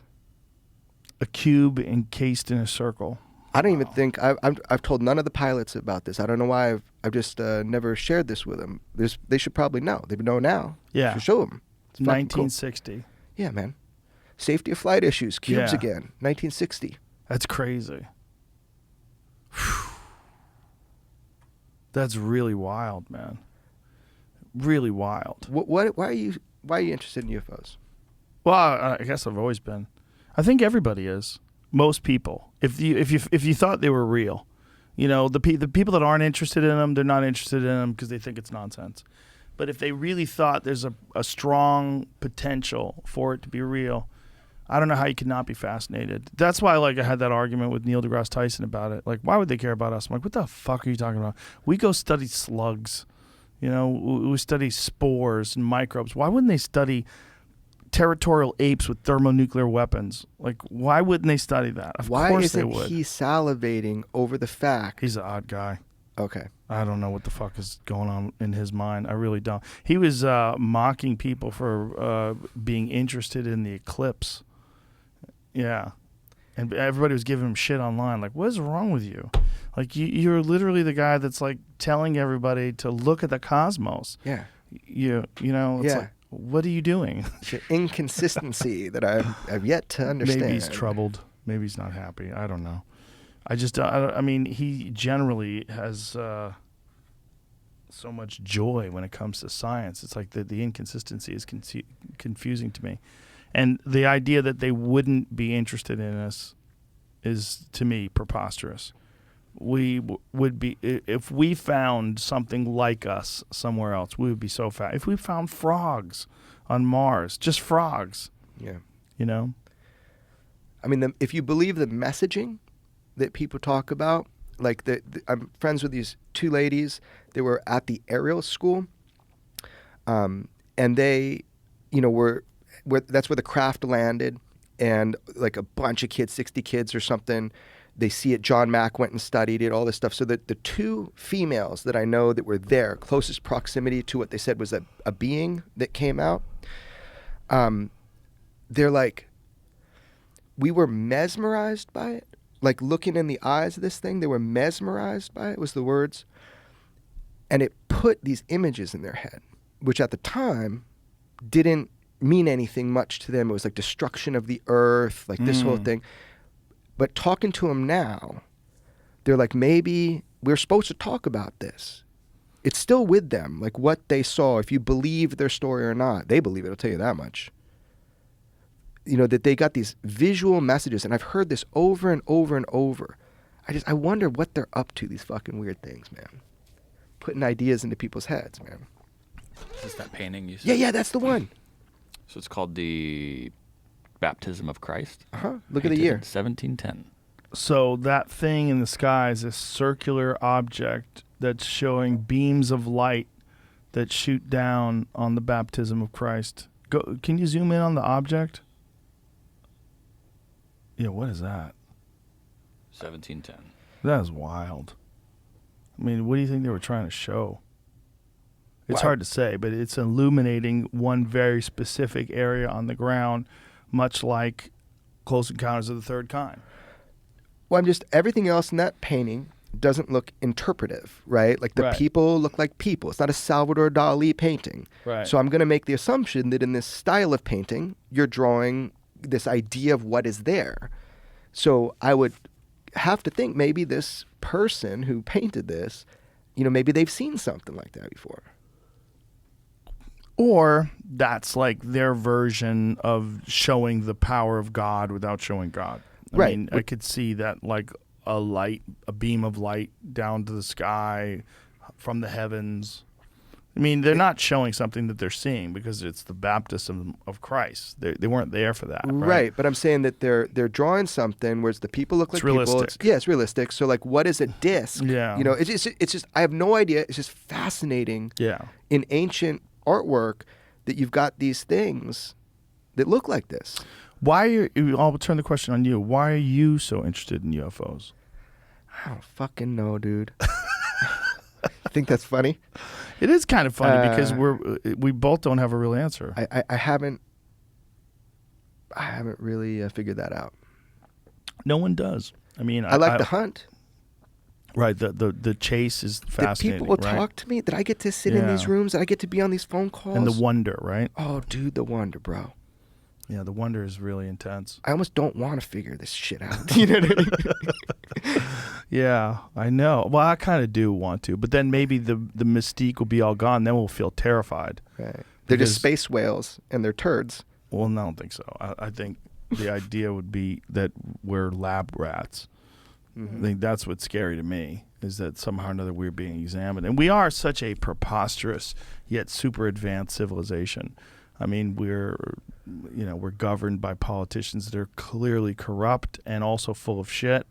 We allow those same people to control various aspects of the way we interact with other governments that could lead to mass deaths and often do.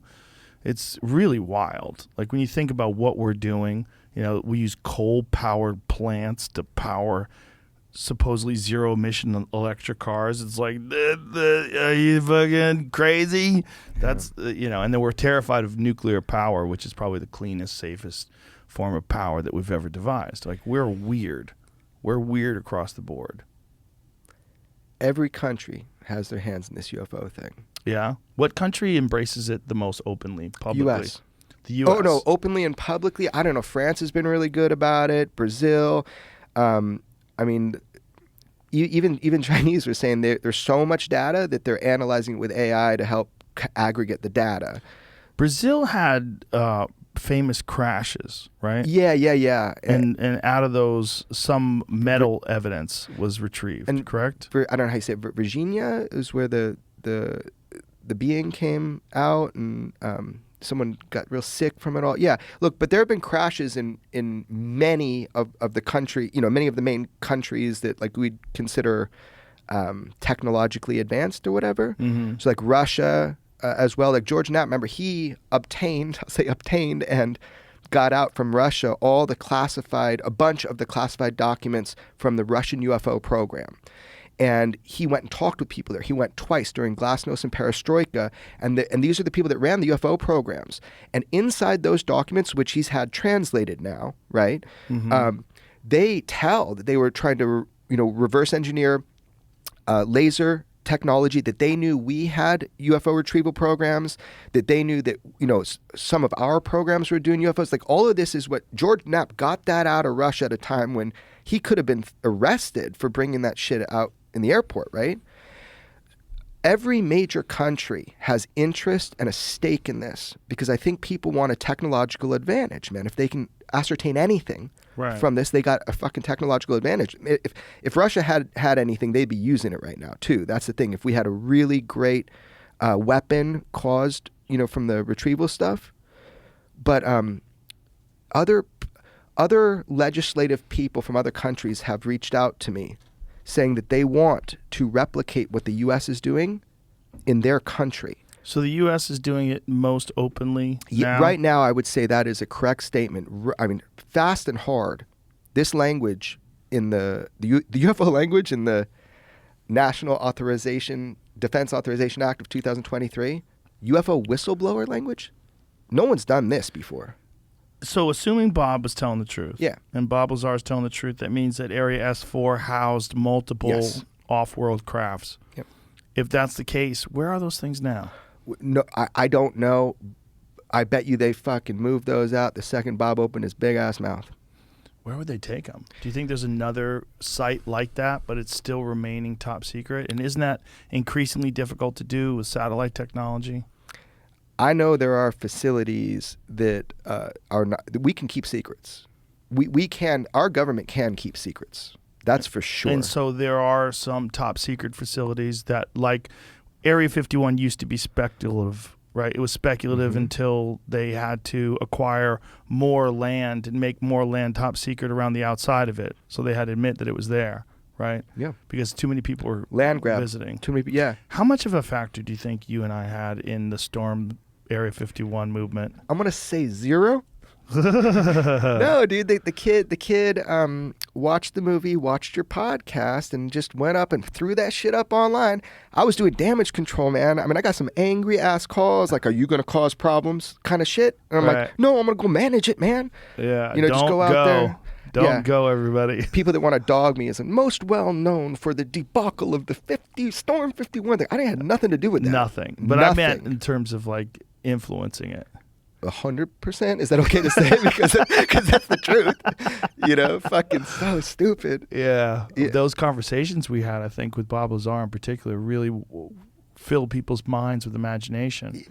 But look at that. Look. And by the way, it was fun. People were really calm and nice. There were some bad actors, like people trying to stir me up. You know. Right. You're gonna go raid those gates. No, I think they were like actual probably fucking feds. You know, that's what I'm saying. Yeah, like the people that are telling people to storm the Capitol. Get your zip ties. Let's get in there and find Pelosi. Creep me out, bro. Yeah. I got like that. I got that evil bad feeling where I thought something bad was gonna happen. I think anytime there's any kind of an organization, someone from the federal government infiltrates it and tries to get them to do something fucked up. Right.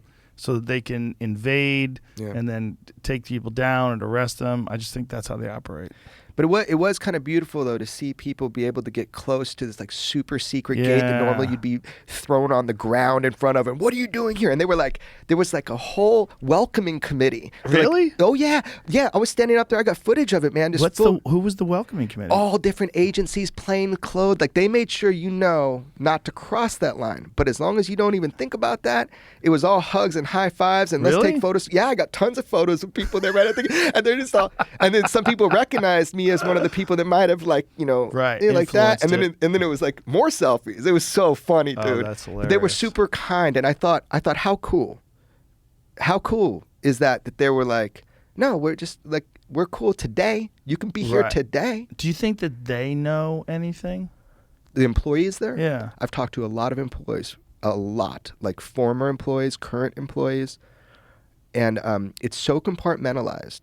But the one place, I don't think I should say this because then maybe they'll stop doing it. But the one place where the word on the wash is strong, as they say, is the bar at 51. There's a bar there? Yeah, man. It's a little secret I keep in because I know the name and I know I can describe it. So if I get somebody So it's only the military guys that go there and drink? Yes, you have to be on base. You have to be on base. But it's always the bar, right, where people talk. Course. So that's where all the rumors go. So Site 4, all that stuff, after talking maybe, 30, 40 people, current, past, all that stuff, people know that there's a facility at Papoose. They know that.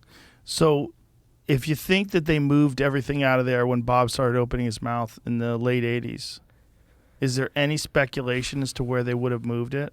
I have no speculation, and I don't know they did move it. That's something George has said is like, oh, if it was there, it's gone now because... Where would you take it? Maybe you leave it right fucking there. Right, no one's going there. Nobody's going there. I actually, somebody that I've spoken with on record has gone there because they were just, they had access to... And the second they hit Papoose Dry Lake, like out of nowhere, civilian contractors with...